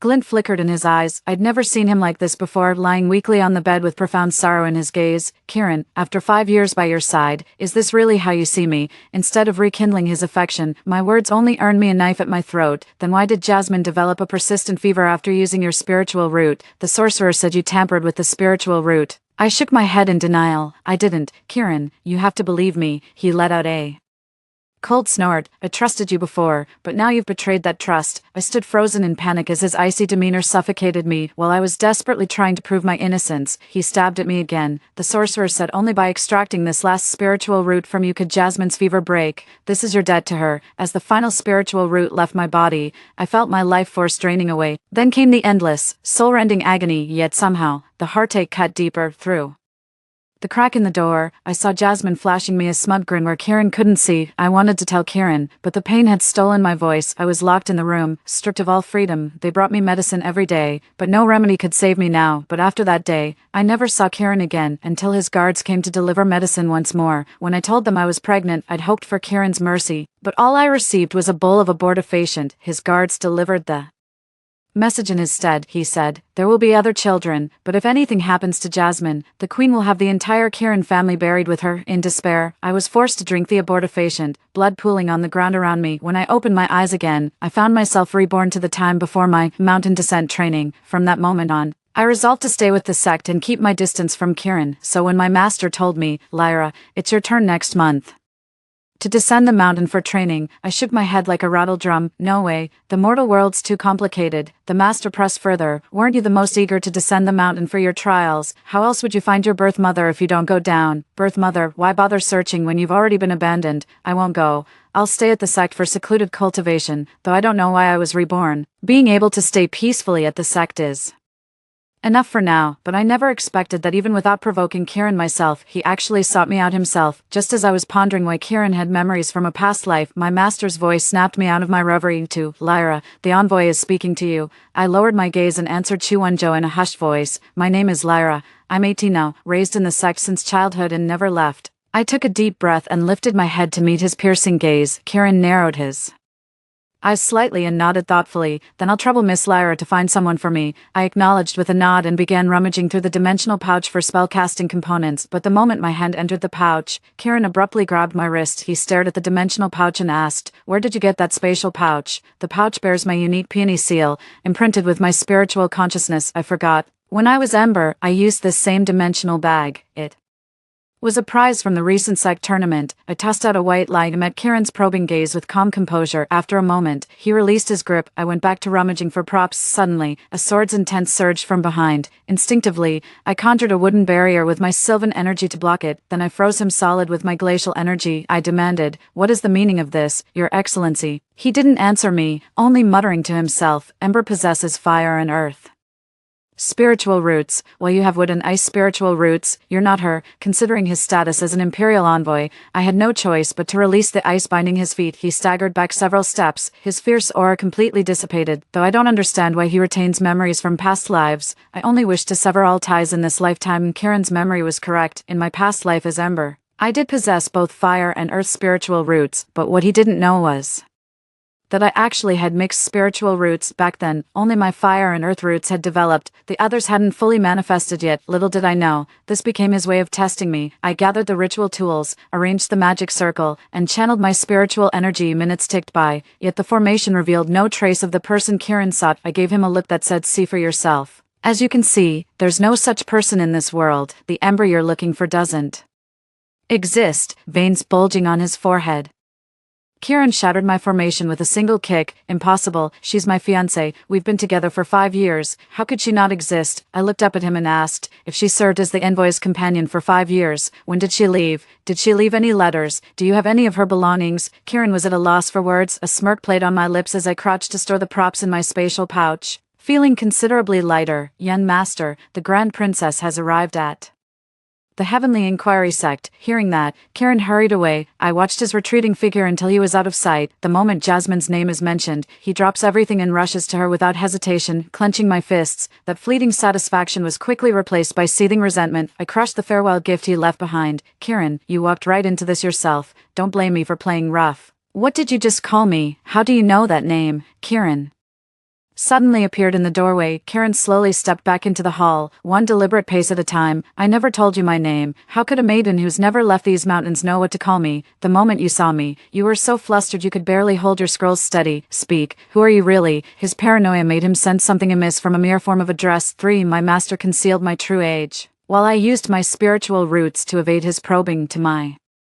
surprise, he doubled back and nearly exposed me. Kieran lashed out at me with brutal ferocity. My seething hatred, born from the agony of dying in despair and being reduced to ashes in my past life, transformed into boundless wrath. Channeling my wood spirit root, I conjured vicious vines that whipped toward him with frenzied strikes. He stood no chance against me, but he didn't come alone. Our master and the outer sect disciples still at Chi refining stage were taken hostage by him. Kieran's using them as leverage against me. "Lyra, run, don't worry about us." The moment my master finished shouting, Kieran kicked him to the ground, blood trickling from his mouth. I froze in my tracks, my vision turning red with rage. "Kieran, I surrender, just let my master go." Kieran planted his foot on my master's chest, and I could hear the sickening crunch of bones under pressure. "Kieran, what the hell do you want?" I recognized the men he brought were well-trained Imperial guards. His mountain visit was clearly official business. "You master and disciple have quite the nerve. We'll discuss how you learned my name later. Now, I'll ask your master, where's the fugitive you're hiding? Is it her?" Kieran pointed at me, confused. I yelled at him to let go of my master. "Was it you who rescued that cursed star during the sacrificial rite and hid her away all those years ago?" Ignoring me, Kieran kept beating my master while gripping his collar and interrogating him. "I've just fought hundreds of Imperial guards and completely drained my spiritual energy." I shook my head. "The elixir needs another quarter hour to restore my power, but master can't endure the torture any longer." Ignoring master's warnings, I unleashed my killing intent against Kieran. Seizing the moment when he fell, I rescued my master. He stared ominously at the crimson mark on my forehead and declared with certainty, "It is you." I froze. Had he recognized me as Ember? But he ignored me and continued, 20 years ago, the celestial diviner prophesied that the royal family would bear 2 destined children, one blessed with the phoenix's fortune, the other cursed as the celestial scourge. The celestial scourge would bring ruin to the Great-Een dynasty, while the phoenix's fortune alone could preserve its stability. To safeguard Great-Een, the celestial scourge must be offered in sacrifice, even in the capital. I'd heard the rumors. Jasmine was the royal family's prophesied phoenix, hence her pampered upbringing. Jasmine has feelings for Kieran. He promised to marry me, yet he never pushed her away. I figured it had something to do with the prophecy back then, but I never imagined I'd be involved too. Faced with Kieran's questioning, the master remained silent, absently rolling prayer beads between his fingers. The sect master of Wutin shouldn't have been involved, yet 20 years ago during the Omen Star sacrifice, he secretly saved her. That crimson mark on her forehead is the mark of the Omen Star. I was bewildered. Was she talking about me? My master said calmly, "My apprentice is but 18, entrusted to me by a woman who died in childbirth at the foot of the mountain. She has no ties to the royal family." Kieran didn't buy a word of the master's explanation. He ordered his master to be tortured mercilessly, dead or alive. My spiritual energy and dark aura haven't recovered yet. Barehanded, I'm no match for the crowd. The embroidered uniform guards pinned me down, seizing my weakened state.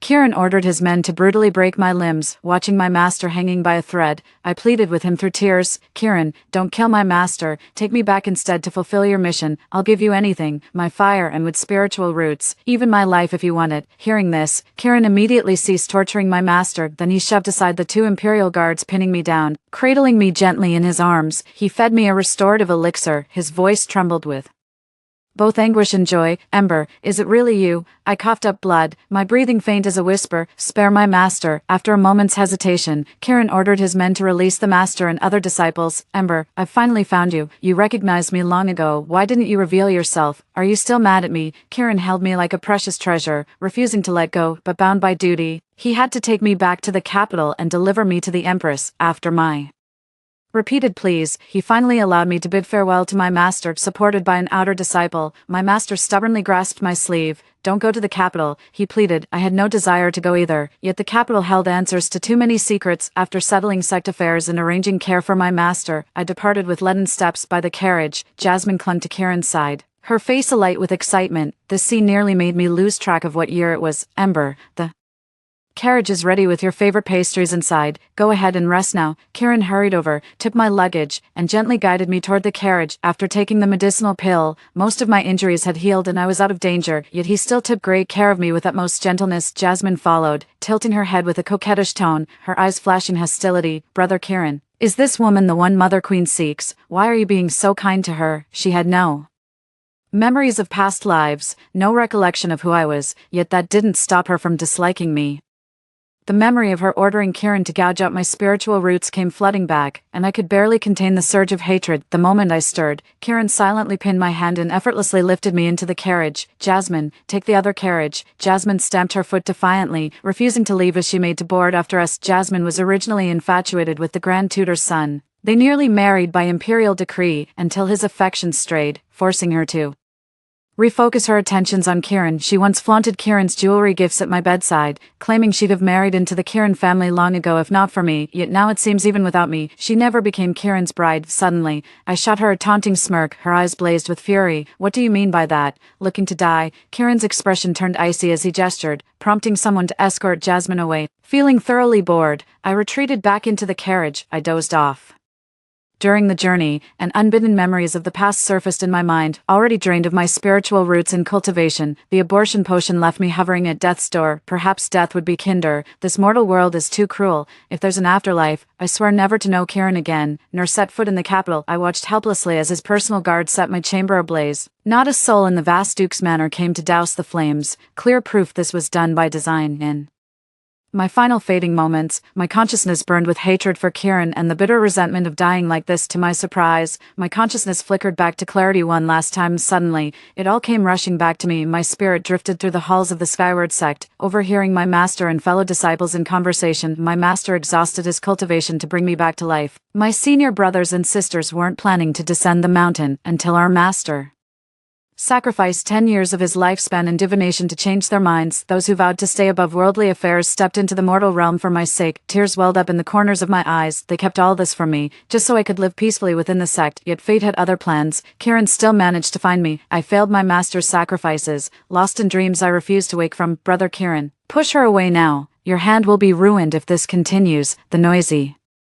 sounds are really annoying. I opened my eyes and felt something wrong in my mouth, only to realize I'd been biting Kieran's hand. It was already covered in blood. Kieran shooed away the chattering Jasmine, then held me close and kissed my cheek. "Ember, thank goodness you're awake. I was so scared you'd just sleep forever. The physician said you've given up the will to live, that you no longer care for this world." "No, I still have reasons to live. I still have my master, senior sister, senior brother, and the entire witch insect, and vengeance yet to be claimed. I won't let everyone's sacrifices be in vain. Ember, what happened in our past life was all a misunderstanding. Taking your spiritual route was my last resort. I could afford to be selfish, but the Kieran family couldn't. Jasmine is the queen's daughter. Locking you away was also meant to protect you. Rest assured, I promise this time I'll keep you safe. I'll marry you as vowed in our past life. This lifetime, my word is my Bond, I gazed into his tender eyes and let out a mocking laugh. You know I'm the celestial loner star, yet you dare marry me. The Kieran family isn't afraid of the Empress anymore. Kieran's true purpose in coming to the Ask Heaven sect was to find the ominous star taken by his master, with finding his ember being secondary. Had I not revealed the mark on my forehead, he might never have found me. Kieran hesitated for a moment before gently stroking my back.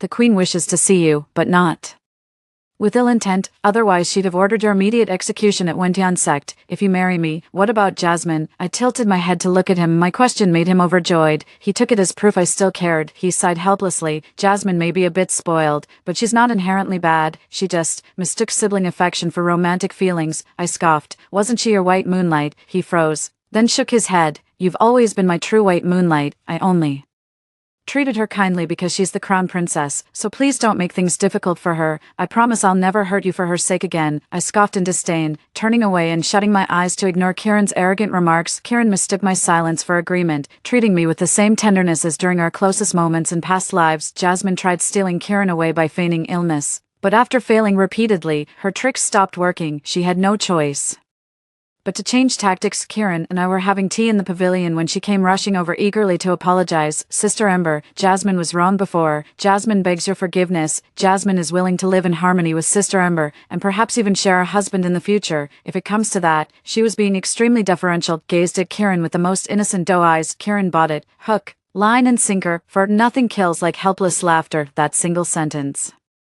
earned Jasmine Kieran's complete trust, putting his mind at ease about us spending time together. Jasmine's smile vanished the moment Kieran walked away. She glared at me with gritted teeth. Don't get cocky, Ember. Once we reach the capital, I'll tell Mother everything. Then you're dead. Kieran will belong to me alone. I watched her performance indifferently, not uttering a word. After years of rivalry, I know her schemes all too well. That day, Jasmine locked herself in the room and had someone set a fire. When the guards came to extinguish it, she screamed, Sister Ember, don't kill me. I'll give up Brother Kieran for you. A stupid plan, but Kieran would buy it. The fire was small, so I threw on more fuel and pinned her in the flames, making her genuinely struggle and scream for help. As the fire grew wilder and we both faced being consumed by the inferno, Jasmine finally broke down and begged for mercy. Ember, let me go. I was wrong. Please, let's just get out of here. The spoiled Jasmine knelt on the ground in disgrace, begging me through tears. The guards outside kept calling her name, but the flames were too intense for them to break through. Kieran arrived, shouting my name and insisting on entering despite all warnings. Jasmine pleaded with Kieran for help, but he gave her no response whatsoever. She fought desperately against my grip, but stood no chance against me. Ember, if you want to die, go ahead, but I'm not ready to die yet. At the last moment, I carried the unconscious Jasmine through the sea of flames. Before the eyes of all witnesses, I became Princess Jasmine's savior. I collapsed into Kieran's arms. Kieran, I thought I was going to burn to death again. The pain was unbearable. This is the second time Jasmine's tried to burn me alive. I can't accept this. With those words, I blacked out, giving Kieran ample time to think. The next morning, Jasmine woke up and immediately sought out Kieran, throwing herself into his arms in front of everyone, a delicate, coquettish display of affection. Big Brother Kieran, does Sister Ember dislike me? Those flames hurt so much. Not that I'm accusing Sister Ember of meaning to harm me, it just makes me sad. I really do like her. I sat in the corner of the room, watching quietly. Kieran pushed her away coldly, offering no comfort as he callously had her escorted out to rest. After it was done, Kieran came to me seeking praise. Ember, you're the only one I trust. The corners of my lips curled into a faint smile. After arriving in the capital, Kieran wanted me to stay, but couldn't defy the Empress's decree. I wasn't surprised. Kieran might have feelings for me, but when power comes into play, I'm always the one to be sacrificed. I accepted it calmly, rising to follow the envoy's departure. Kieran suddenly stepped in front of me. She is my fiancée, the future matriarch of the Kieran family. I hope you'll show her every courtesy and consideration of our family's standing. He turned and solemnly slipped the Kieran family bracelet onto my wrist, the symbol of status. In my past life, I saved him and stayed by his side for 5 years, yet never received this bracelet despite all my hints and overtures. Kieran dismissed the others. Those are my rules for entering the palace. I'll arrive a day after you. Don't act rashly. Wait for me to enter the palace. All right. Fiddling with my bracelet, I asked him, you claim the guards who set the fire weren't yours. Then he certainly didn't tell you I was 3 months pregnant when you imprisoned me. That abortion pill couldn't have been your doing that night. Kieran, who could the killer be? Kieran's eyes went blank as he collapsed into complete mental breakdown. The baby, his lips denied it, but his heart knew the truth. Only one person in the Duke's household could murder me behind his back. I opened the door and walked away without looking back. After 2 lifetimes, I finally laid eyes on the Empress again. My biological mother. No one ever told me how much I resemble I'm more her daughter than Jasmine is, you knew all along. Her voice was icy. I watched her in silence before her anger erupted. A palace attendant announced visitors, my senior marshal siblings, perfect timing, let it be. I was outright thrown out. My senior sister stood at the stone steps below.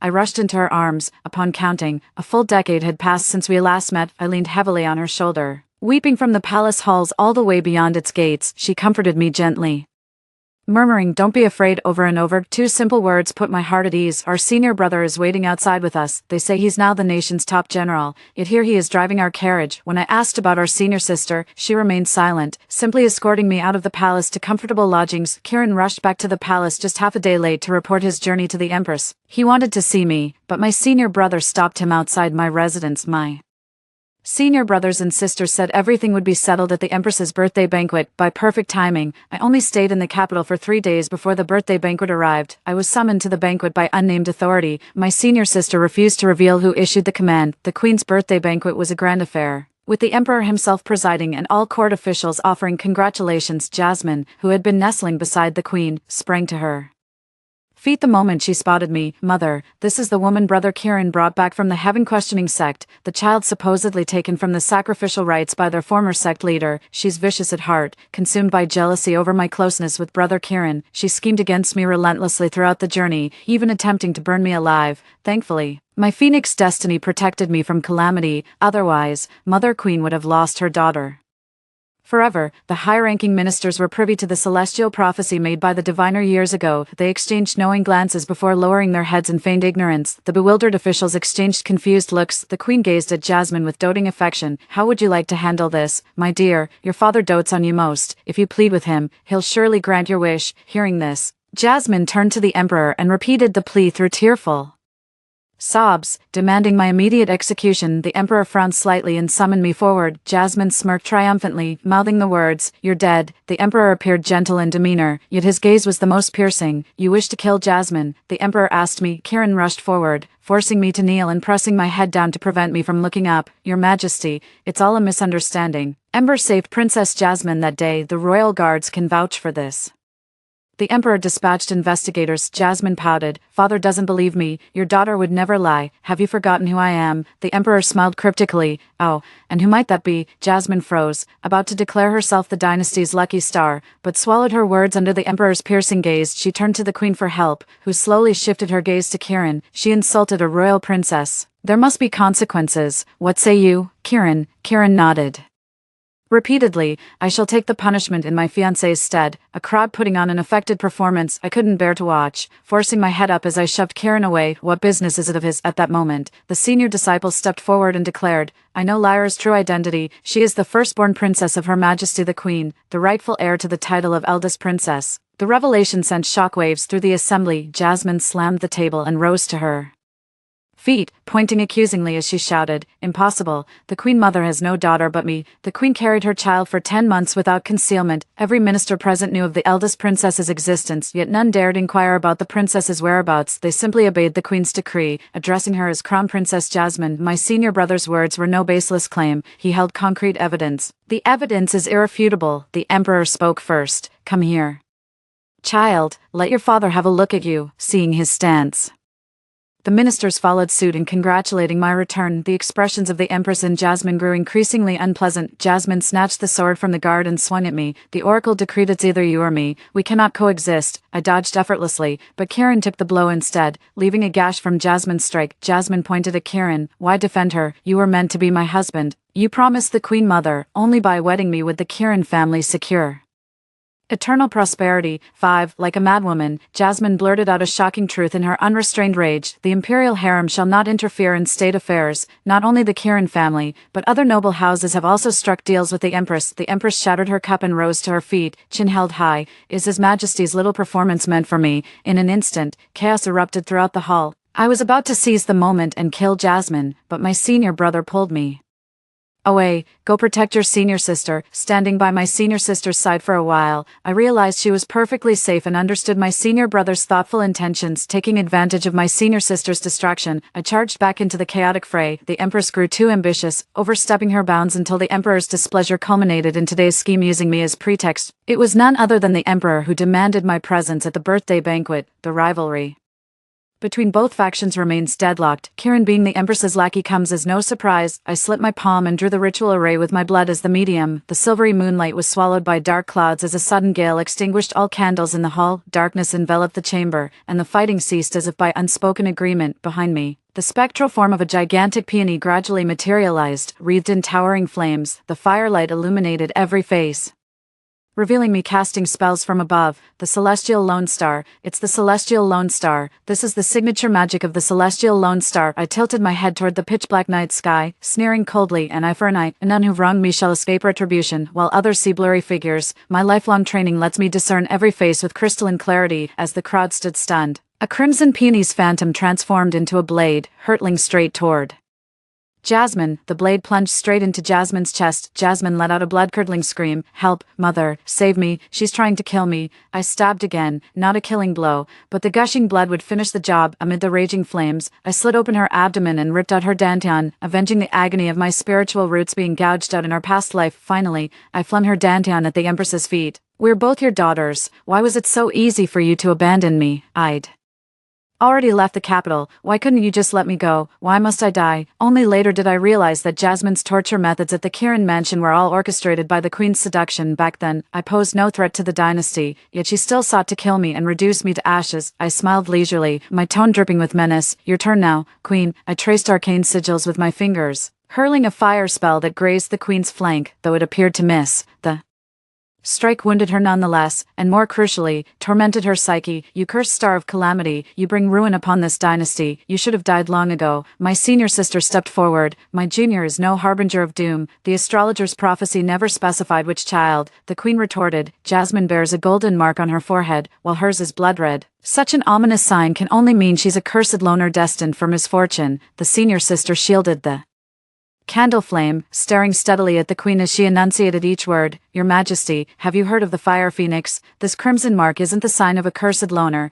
it's the mark of the Fire Phoenix. The true celestial lone star is the golden mark. Gold is its disguise, or rather, its protective coloration. The senior sister pointed at Jasmine, lying in a pool of blood and barely clinging to life. So she is the real celestial lone star. Had you not provoked my junior sister into returning to the capital, this calamity would never have befallen the palace. Wake up, Empress, you were never destined to rule. The deranged Queen lunged at my senior sister, aiming to smash her mouth shut to silence her. I summoned a streak of fire and hurled it at the Queen, stopping her in her tracks. She collapsed on the ground, reaching toward me with disbelieving eyes. You, how dare you? With light steps, I dragged Jasmine before the Queen, graciously uniting mother and daughter to journey together to the underworld. Your Majesty, you'll never comprehend the calamity you've summoned. I never saw remorse cross her face before she drew her last breath. Jasmine refused to die without a fight, tears streaming as she pleaded. Sister, I beg you, sister. Last time you called me sister, you wanted us to share a husband. Pity I'm not interested. I stepped on Jasmine's wound to hasten her bleeding, helping her meet her end sooner. Just then, the clouds parted and the grand hall was bathed in light once more. The Emperor stood on the dais, his gaze upon me inscrutable. Though he didn't strike the fatal blow, his hands are far from clean in my death. Turning to the Queen's remaining loyalists, I saw them kneeling on the ground, trembling with fear. At the forefront knelt Kieran, his garments were stained with blood. I walked over and stopped before him, tilting his chin up. There was no fear in his eyes, only a relaxed smile. Ember, give me the knife. I'll handle this myself. No need to stain your hands. A dagger was kicked toward Kieran's feet. I turned around. It was my senior brother who kicked me. He pulled me away. Junior sister, know when to stop. Don't let hatred cloud your judgment. My voice choked with sobs. My enemies, there's more than one. Wiping tears from my face, he nodded gently. I know, we all do, but don't let our master's efforts go to waste. Master, as I regained consciousness, I let my senior brother tend to my wounds. Kieran survived. The Emperor spared his life, but condemned him to a fate worse than death. He got what he deserved. My senior brother said Kieran wanted to see me one last time. I didn't meet him. All love and hatred faded away at the Queen's birthday banquet. My senior brought me a letter from Kieran. I burned it without reading. I could guess its contents. His helplessness as a member of the Kieran family, his regret over losing my affection, how he never meant to destroy me that day. I told Kieran about the child, dragging out his deepest regret. Otherwise, he'd still be serving the Queen.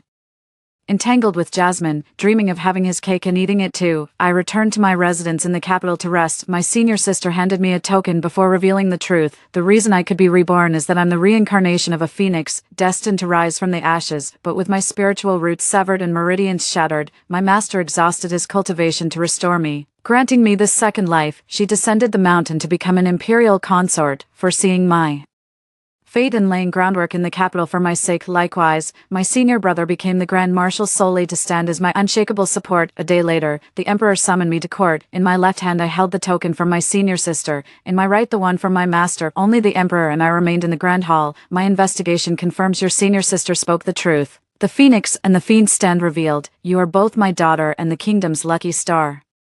The future prosperity of our dynasty now rests upon your shoulders. I let out a soft, mocking laugh. True prosperity stems from the ruler's governance. I've ordered the preparation of your princess manor. You may move in immediately. Simply request anything lacking in your household. The implication was clear. They intended to detain me in the capital, but I refused. My master had already passed the sect leadership to me before I descended the mountain. Staying here was out of the question. I spoke my mind plainly. The Emperor slammed the table violently. Guards flooded into the hall. This ambush had been carefully prepared. What does your majesty mean by this, seeking to coerce me with force? The Emperor exuded the domineering aura of one who holds supreme power. With careless indifference, set your mind at ease. We mean you no harm, but you are vital to the realm's stability, and departure is out of the question. An inevitable conflict. 6. With blood as the catalyst and my token as the focus, I trapped them all within the formation. I strode toward the Emperor with my blade drawn. When the tables turned and he became the prey, even he knew fear and begged for mercy. He aged a decade in an instant, trembling like a withered old man as he pleaded for his life. Raise your blade. I remembered the words my master left me. Lyra, in this second life, don't let hatred consume you entirely. There's still beauty in this world. Go see more of it. I closed my eyes. Outside the capital, a carriage bearing the imperial crest, the Emperor himself led his ministers to bid farewell. The look in his eyes no longer held the contempt of someone crushing an ant. He trembled with fear and awe. Our senior brother personally drove the carriage, taking me and our senior sister toward the direction of the sky-questioning sect. I deceived the Emperor, weaving for him a magnificent dream. I claimed that even after leaving the capital, I could ensure the royal family's prosperity. Little does he know, the phoenix that rose from ashes no longer bears the destiny of royalty. His empire shall crumble before long, but what's that to me? Henceforth, this mortal world and I shall be strangers. The end. Story 2. The extreme cold apocalypse has arrived. My best friend wants to become a saint and save everyone. In my past life, not only did she give away our family's food and water for free to outsiders, but she also wanted to take in our violent neighbor next door out of pity. Everyone is good there. Not as bad as you think, and he also promised not to hit people anymore. Later, I was locked up by the resentful supermasculine man, while he and my best friend lived in my house, consuming the supplies I had prepared. Meanwhile, I was left starving and freezing in the bitter cold until I eventually froze to death. When I opened my eyes again, I thought I had reached heaven, but instead I found myself back 1 year earlier, just before the apocalypse was about to begin. Honey, please let me go. No, I was wrong. Darling, won't you let me go? The neighbors outside are watching. Around 8 p.m., the female neighbor next door was dragged by her hair and thrown outside by her husband just because she worked overtime and came home late, failing to cook for him on time. Neighbors who heard the commotion cracked their doors open slightly to watch. However, due to the man's hyper-masculine personality, anyone who interfered with his affairs would inevitably face his vindictive nature. As a result, no one dared to intervene, silently watching from the sidelines. Yet there was always an exception. My best friend, recently unemployed, she was temporarily staying at my place. Seeing a girl being harmed, she stood up without hesitation. At that moment, my thoughts snapped back. Just like in my past life, it was this very act of hers that made the hyper-masculine male neighbor hold a lasting grudge against me.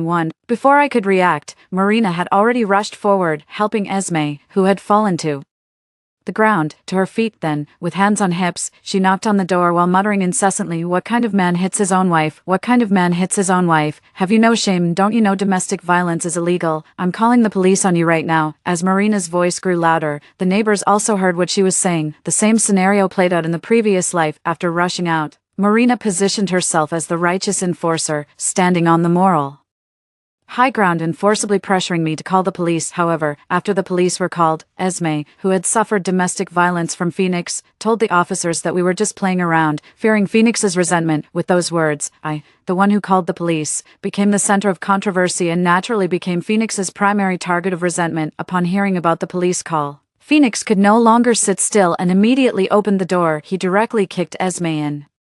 The stomach, how dare you call the police? You've got some nerve. Esme turned pale from the pain, clutching her stomach and curling up, unable to speak. Phoenix then grabbed Esme by the hair and dragged her back into the room. The neighbors watching from outside wanted to help stop it, but were all held back. No one stepped forward to intervene, nor did anyone call the police, so the incident simply went unnoticed. By the time Marina saw me, I was already lying on the sofa, leisurely scrolling through my phone with a face mask on. Seeing me so relaxed and indifferent to others, Marina seemed convinced that I was a cold-hearted person with a dark expression. He directly threw the phone onto the sofa. Do you know what just happened? And you're still here scrolling through your phone? Oh, I know. It's just that the violent guy next door is beating his wife again. Completely unfazed, I picked up my phone and continued scrolling. Gotta scroll more now. Once the apocalypse comes, there won't be any phones left to scroll. Do you even have a heart?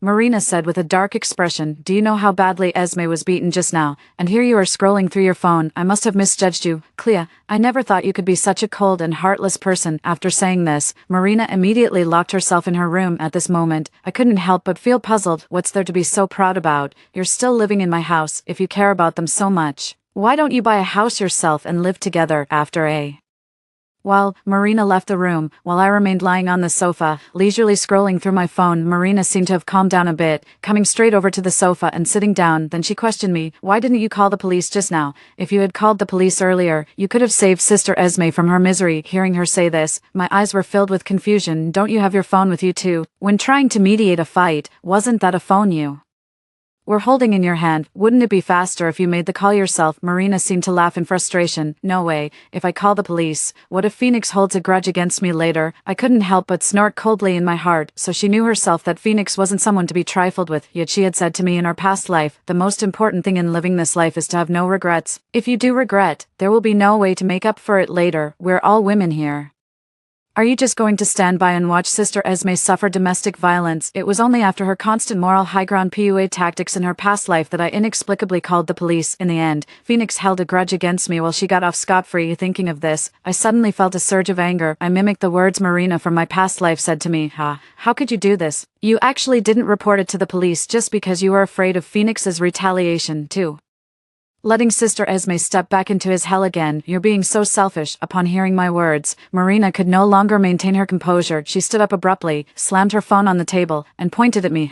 What nonsense are you spouting? It's not that I didn't want to call the police. Yes, it was Sister Esme who didn't want me to call the police. The persona she's always crafted for herself is that of a beautiful and kind-hearted person who would never sit idly by when faced with trouble. What she hates most is others exposing her true nature and calling her selfish. I took a deep breath, doing my best to conceal the hatred in my eyes. In my past life, I paid the price with my life. Even if I didn't see her true colors before, I understand now. Hearing me say these things, she could no longer control her temper and went straight back to her room, slamming the door hard on her way in. The temperature has been dropping continuously since a few days ago. It's also been raining non-stop. The weather forecast says that the sudden temperature drop is caused by the arrival of cold air. However, the reality is that the temperature will continue to drop, and it will slowly start snowing in a few days. It will get colder and colder later on, until the true extreme cold apocalypse arrives. Yet it was at this very moment that my best friend Marina lost her job. With nowhere to go after losing her job, she temporarily stayed at my place. In our previous life, when the apocalypse came,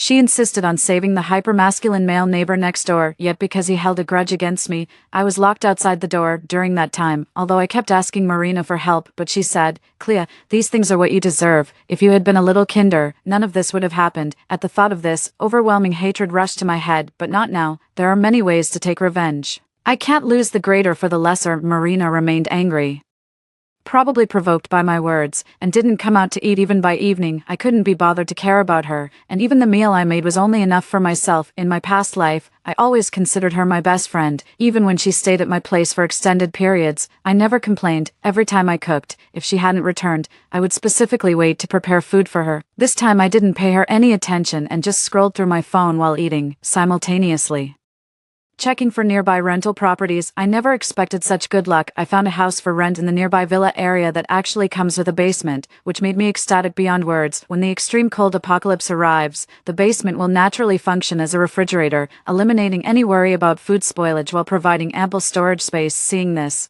I couldn't contain my excitement. The location is also very convenient. I immediately messaged the agent. Upon Learning of my interest, they even started preparing the contract overnight, according to the agent. Because this house has a basement, the rent is more expensive than regular villas, and the feng shui is also unfavorable. Hearing this, I thought to myself, forget about feng shui or not, nothing is more important than life. The next morning, I immediately scheduled an appointment with the agent and went straight to visit the house. After seeing it, I couldn't have been more satisfied. The windows and doors of the house had all undergone special modifications. No matter how severe the attacks from outside are, they won't easily break through. Moreover, the entire villa is fully protected, ensuring that even if it's freezing outside, the temperature inside the house can maintain a comfortable environment. There's even an underground parking garage, which gives me more space to store things. After seeing off the agent, I immediately called my parents. My parents live in a small mountain village in the south. Due to poor transportation, every time I go home, I have to take a high-speed train, transfer to a bus, sometimes even find a tricycle, and then walk several kilometers before finally reaching home. I called them and, based on my past life experience, described the events that would happen in the coming days, urging them to quickly stock up on supplies to ensure they heard me clearly and wouldn't forget.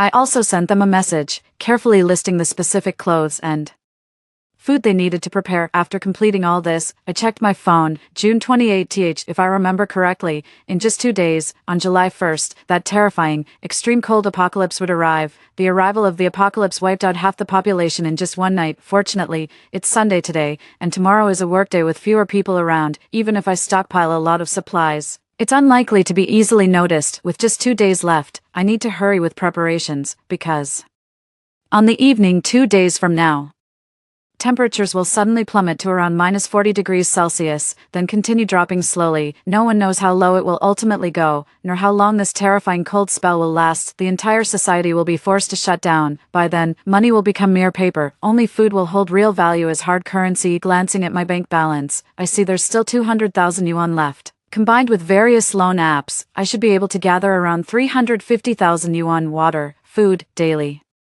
necessities, energy. The first priority is to secure water, as it is the source of life. I first bought 20 10-liter buckets of water online, along with dozens of cases of bottled water. I even purchased various beverages and milk to prepare for any unexpected situations. I also rushed to the nearest supermarket and bought out all the water and drinks available in the store. As I left the supermarket, snow began to fall from the sky. People on the streets were puzzled but also filled with joy, as snow in June is a rare occurrence. Only I knew that I had to hurry. The extreme cold apocalypse was coming soon. Next came all kinds of food, instant noodles, self-heating hot pots, and self-heating rice. These convenience foods become extremely precious resources in the apocalypse. I packed up everything from nearby supermarkets and convenience stores. The store clerk was curious about why I was preparing so many things. Our family is opening a store, so I'm stocking up on inventory. Hearing this, the clerk let go of their doubts and gave me a phone number, saying it was their supplier's contact. Ordering from here would be more cost-effective. Hearing this, my eyes lit up with excitement. I quickly thanked her and put away the phone, reminding her as I left, I heard there's going to be a big temperature drop in a few days. Do you want to prepare some food for yourself? It's already snowing today. The clerk nodded hurriedly upon hearing what I said. I've already reminded her. The rest is up to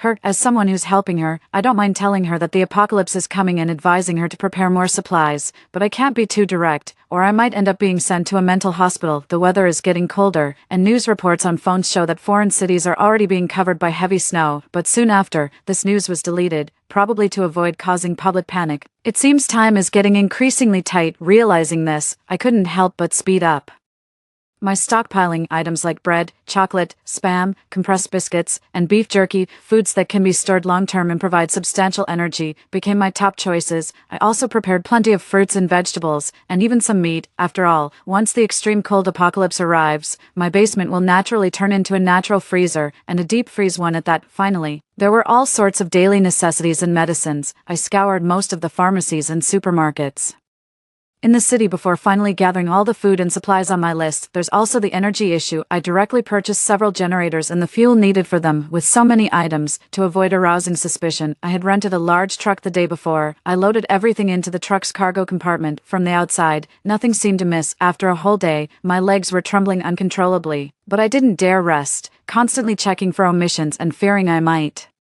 have missed some detail. The next day arrived. Considering the issue of cooking, which requires fuel, I went out and purchased a portable gas stove along with matching canisters of gas, and even prepared alcohol blocks, thinking it might not be secure enough. I even went to a lumber mill to collect their discarded wood scraps. As a backup, I can also make a fire if needed. The remaining items include 5 flashlights, 50 power banks, 10 sets of super insulated cold-resistant clothing, and even professional water filtration equipment, if necessary. I can also melt snow for water. I even prepared self-defense tools and weapons. Upon arriving here, my material preparations were just barely completed. In the afternoon, while Marina was out job hunting, I sneaked back home and quickly moved all the laundry and clothes from the bedroom to my newly rented villa. After finishing all this, I collapsed exhausted on the sofa. It's been exhausting. These past 2 days have been non-stop, but I can't rest yet. Time is urgent as temperatures will start plummeting tonight. Knowing that water and power outages would begin soon, I forced my weary body to immediately start stockpiling water. Shortly after I finished stockpiling water, I fell asleep. During that time, Marina returned home to find the place completely empty. Even the sofa had been taken away by me. Marina initially thought it was a burglary and anxiously called me. However, I kept making excuses about being too busy with work and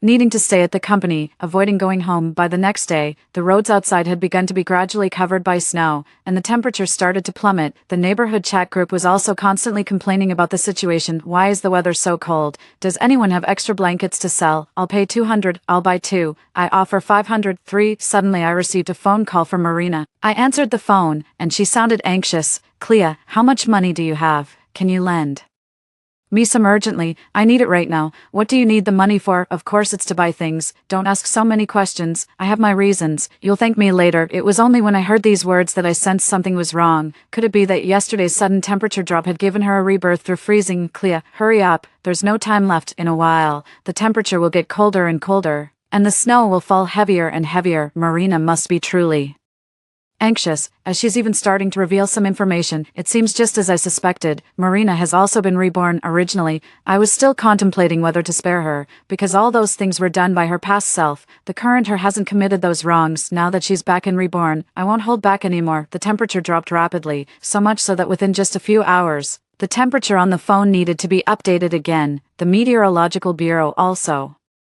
issued a low-temperature warning, advising residents to stay indoors as much as possible and avoid unnecessary outings. Marina urgently asked me to transfer money to her and revealed everything about the extreme cold apocalypse. See, Clea, everything I said is true. The extreme cold apocalypse is really coming. Hurry up and give me the money. Any later and we won't be able to buy anything. What? How could that be? What apocalypse? Stop joking around. Have you been reading too many novels? I pretended to know nothing. Don't worry, although I don't have money in my account right now. Once the company settles the payment for this project, I'll have money then and will definitely lend it to you. I put on a considerate act, but Marina on the other end of the phone was practically furious. After all, she didn't have any money on hand. Even when she used to get her paycheck, she would immediately go out partying at nightclubs and never saved a dime. Otherwise, she wouldn't have had to move in with me after losing her job. Fine.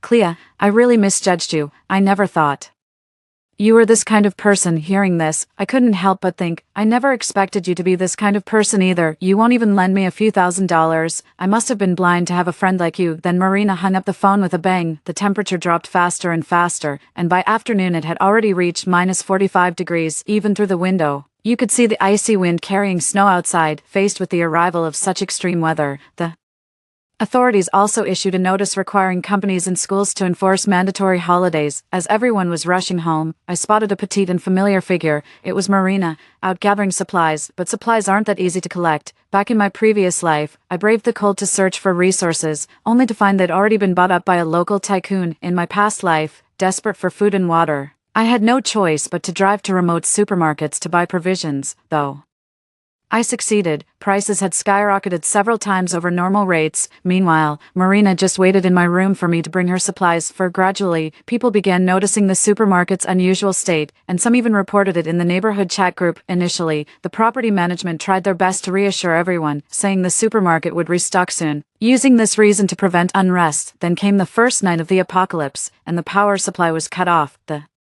Residential Communities group chat instantly exploded with 99+ messages, mostly residents venting their frustration and demanding answers from the property management, who remained read but unresponsive. Some people also sent dozens of messages in a row, asking where they could buy food and water. Glancing at this familiar profile picture, I couldn't help but laugh out loud. It seems Marina has already discovered the supermarket was emptied. I began to wonder about her next move. Would she brave the freezing temperatures to buy supplies at a distant supermarket, just like I did in my past life? Well, it appears I've underestimated Marina's shamelessness. She's far more brazen than I imagined. Received a call from Marina. Clea, look, I don't have any food here. I've been starving for a long time and couldn't find any place to buy food. Clea, you have a car. Could you go to a farther supermarket to check if there's any food? It would be best if you could buy a lot of things and bring them over. Too lazy to waste time with her, I simply said okay. Marina was extremely excited, so much so that she immediately sent me several 60-second voice messages filled with nothing but words of gratitude. It was a complete contrast to the person who threatened to cut ties if I didn't lend her money earlier that morning. I fell into deep thought. Since Marina had been reborn, she naturally knew that the extreme cold apocalypse wouldn't disappear anytime soon. If she had been willing to go to a more remote supermarket earlier, it wouldn't have been impossible to buy enough supplies, but the one thing she absolutely shouldn't have done was to place her hope for survival in others' hands. Affected by the temperature, more and more people suffered frostbite and colds. Some risked going out to buy medicine, only to have their cars skid on the icy roads shortly after departure, causing chain reaction collisions and rear-end accidents. This scene thoroughly frightened the residents in the apartment building. Instantly, far fewer people ventured outside, likely because everyone still believed this extreme cold spell would pass quickly. At -50 degrees, the phone screen froze, stuck displaying this temperature. A resident in the apartment building exclaimed, "Is this damned ordeal finally coming to an end?" However, someone immediately came along to pour cold water on the hope. That person took a photo of their home thermometer. It turns out the temperature wasn't failing to drop, but had already reached its limit. The actual temperature continues to plummet relentlessly. Instantly, cold and despair flooded everyone's hearts, of course, except for me. I'd long made thorough preparations. While other homes were plunged into darkness from power outages, only my house remained filled with light and warmth. As temperatures kept dropping, the property management sent a notice offering to pay 5 times the original price for supplies, pooling resources for centralized distribution. Upon seeing this message, everyone started complaining that there was absolutely no food left at home, and some elderly people even passed away directly due to the sudden temperature drop. However, some households still had stockpiles, and soon, the property management office gathered quite a bit of food, all contributed by residents of the apartment building. But having lived through this before, I naturally knew this was just a scam. After collecting the supplies, the property management would first register them under the pretense of documentation, and later, when temperatures returned to normal, they could use the IOUs to claim money. In my previous life, I also fell for their lies and handed over part of my supplies. It was at this moment that everyone learned my household had stockpiles. However, after handing over the supplies, we waited for a long time, but the property management never distributed them. By the time everyone realized what was happening, the property management had already divided all the supplies equally and fled. When we arrived, it was already deserted, but in the line of people handing over supplies, I spotted a familiar figure. It was Marina. Surprisingly, she was with Phoenix and Esme's family, which made me quite puzzled. Soon, I discovered her true intention. She had her eyes on the supplies everyone had handed over. Nightfall came quickly, and Marina and the others began to take action, under the pretense of delivering supplies. They tricked the property manager into opening the door. Upon seeing the room packed with food, Phoenix's eyes lit up with greed. The property manager, after opening the door, noticed the trio wasn't carrying any supplies but instead held hammers and wrenches. Instinctively, they tried to shut the door, but before they could react, Phoenix swung the hammer, knocking the property manager unconscious. Though the manager weakly murmured something, Phoenix and the others paid no heed. Their focus was solely on the room's stockpile of food. Marina glanced at the fallen property manager and, deciding to go all the way, brought the wrench down without hesitation. Under the cover of darkness, the three stealthily moved all the food from the property room to their own rooms. As they left, Phoenix glanced at the unconscious property manager and instructed Marina to bring the body back as well, just in case. That night, it was clear Marina wasn't satisfied with the supplies taken from the property manager and started coming after me. "Clea, have you found any supplies? I'm so hungry. I haven't eaten all day." 5. Seeing the message he sent, I felt nothing but contempt in my heart. Just got so much food from the property management, yet still unsatisfied and now eyeing mine. I casually took photos of the supplies around me, along with the dinner I made, and sent them all to him. Supplies found. Seriously, Clea, you already found the supplies. Why didn't you hurry back? I'm practically starving, and you had me worried sick all day. I thought something had happened to you," faced with her insincere concern, I couldn't help but let out a cold snort. "I might not be able to come back for a while." Hearing me say this, Marina's tone instantly changed. Becoming anxious, I quickly explained to her, "The boss said the weather is too cold, the roads are frozen, and none of the employees can make it in, so he asked me to help out for a few days. Plus, I can eat whatever I want from the supermarket. Besides, there's snow on the roads now. It wouldn't be safe for me to go back." Marina couldn't hold back her temper when she heard me say that. It turned out the reason she was with Phoenix's family was because Marina had promised to give half of the supplies I found to Phoenix's household after my return. Just as I was about to reply, I saw someone in the group chat mention me. It was Phoenix. "At Clea, you filthy bitch. Bring the supplies back immediately or I won't be responsible for what happens to you." Upon seeing this message, I didn't reply but instead turned and sent a message to Marina, "Help. Someone is threatening me. I don't dare go back. I'll stay here for now." Marina was absolutely furious, practically ready to throw the wrench in her hand at Phoenix. In the extreme cold of the apocalypse, the supplies obtained from the property management would only last a few days, and they had to be shared with Phoenix and the others, leaving me with only a small portion. A few days passed. During these days, although Marina would still occasionally call me, I managed to brush her off with various excuses. By now, they should have nearly exhausted their supplies. Meanwhile, the ordinary residents were still waiting for the property management to distribute the promised supplies, but as the property management disappeared, everyone's morale gradually collapsed. Some tried contacting them in the group chat, only to find no response, so they found a few strong young men to go to the property management, but when they arrived at the property office, they discovered it was already deserted. As for me, I remained in the villa, eating my steak and sipping the chilled beverage I had prepared. Seeing that I still hadn't returned, Marina began to grow anxious. "Clea, when are you coming back? Phoenix won't do anything to you. Hurry back. I'm starving to death." I asked curiously. "Really? Phoenix won't lay a hand on me anymore?" "Really? Of course. I don't believe a single word Marina says." As for Phoenix, in my previous life,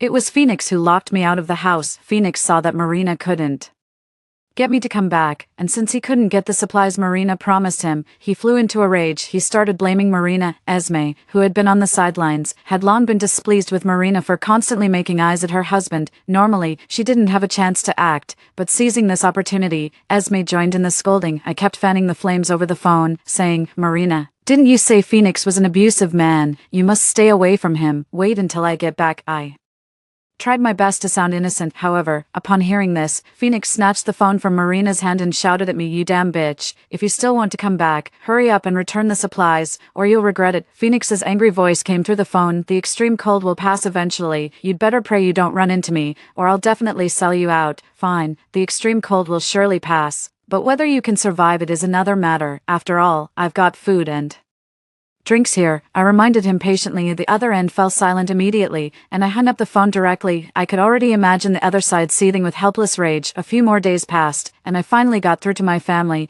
I began asking about my parents' recent situation. From my parents, I learned that because the village is located in the mountains, it happened to block some of the cold air. Although it was still chilly, it was much better than where we were. My parents listened to me at the time and prepared water and food in advance. At least during this period, they didn't encounter any accidents at home. After some time, the electricity suddenly started to be restored. Everyone was overjoyed, but it didn't last long. Only 2 hours of power supply were available each day. Thanks to these 2 hours of electricity, life became at least a little less difficult for everyone. Soon, someone discovered the truth about the property management's disappearance while checking the surveillance footage, and this video was posted in the homeowners group chat. The residents in the community watched the video and discovered that the true culprits behind everything were actually Marina and Phoenix's family, especially when they saw the end, where Phoenix and his family returned to their room with supplies. The already mentally strained residents could no longer suppress their rage. They kicked open Phoenix's door and found Phoenix and Marina feasting on meat, unable to hold back any longer. They started throwing punches at each other. Despite Phoenix's fighting skills, he was outnumbered and quickly overpowered. After what felt like an eternity, Phoenix finally breathed his last. Meanwhile, Marina suffered an even worse fate. She was dragged into a room by several men and subjected to inhumane torture. Just as everyone was wondering where Phoenix's wife Esme had gone, someone shouted from inside the kitchen, only to discover Esme's corpse. It turned out their food had long Run out, Phoenix had hooked up with Marina again, and when Esme caught them in the act, to fill their stomachs and ensure a better life together, they committed this heinous act, opening the fridge. They also found the property manager's head stored inside, perhaps kept as a memento. Watching all this unfold in the owner's group chat, I felt secret delight. Justice had been served. Another month passed, and gradually people came to my door begging for food. I sold it to them at prices several times higher than market value. It's not that I suddenly became kind-hearted, but the temperature has been gradually warming up. It's expected that in just a few months, the temperature will return to its original normal level. Although officials have recently started distributing some supplies, there's still more demand than supply. Plus, since I'm in an affluent area, no matter how many times I multiply the price, there are always people willing to buy it. After a month, there were far fewer survivors in the vicinity. Many had died from the cold or illnesses that didn't receive timely treatment. Several more months passed, and various departments gradually returned to normal operations. The temperature also stabilized back to normal levels. Authorities issued an announcement stating that all unlawful actions committed during the apocalyptic period would be punished. To ensure public livelihood and prevent hoarding, the authorities implemented a purchase restriction policy on supplies. I seized the opportunity to sell all my stockpiled goods. The funds in my account multiplied hundreds of times in an instant, and with tens of millions in hand, I returned to my hometown. Clea, finally back. Returning to my hometown, I saw my parents still there, living happily, and a smile appeared on my face. I'm back.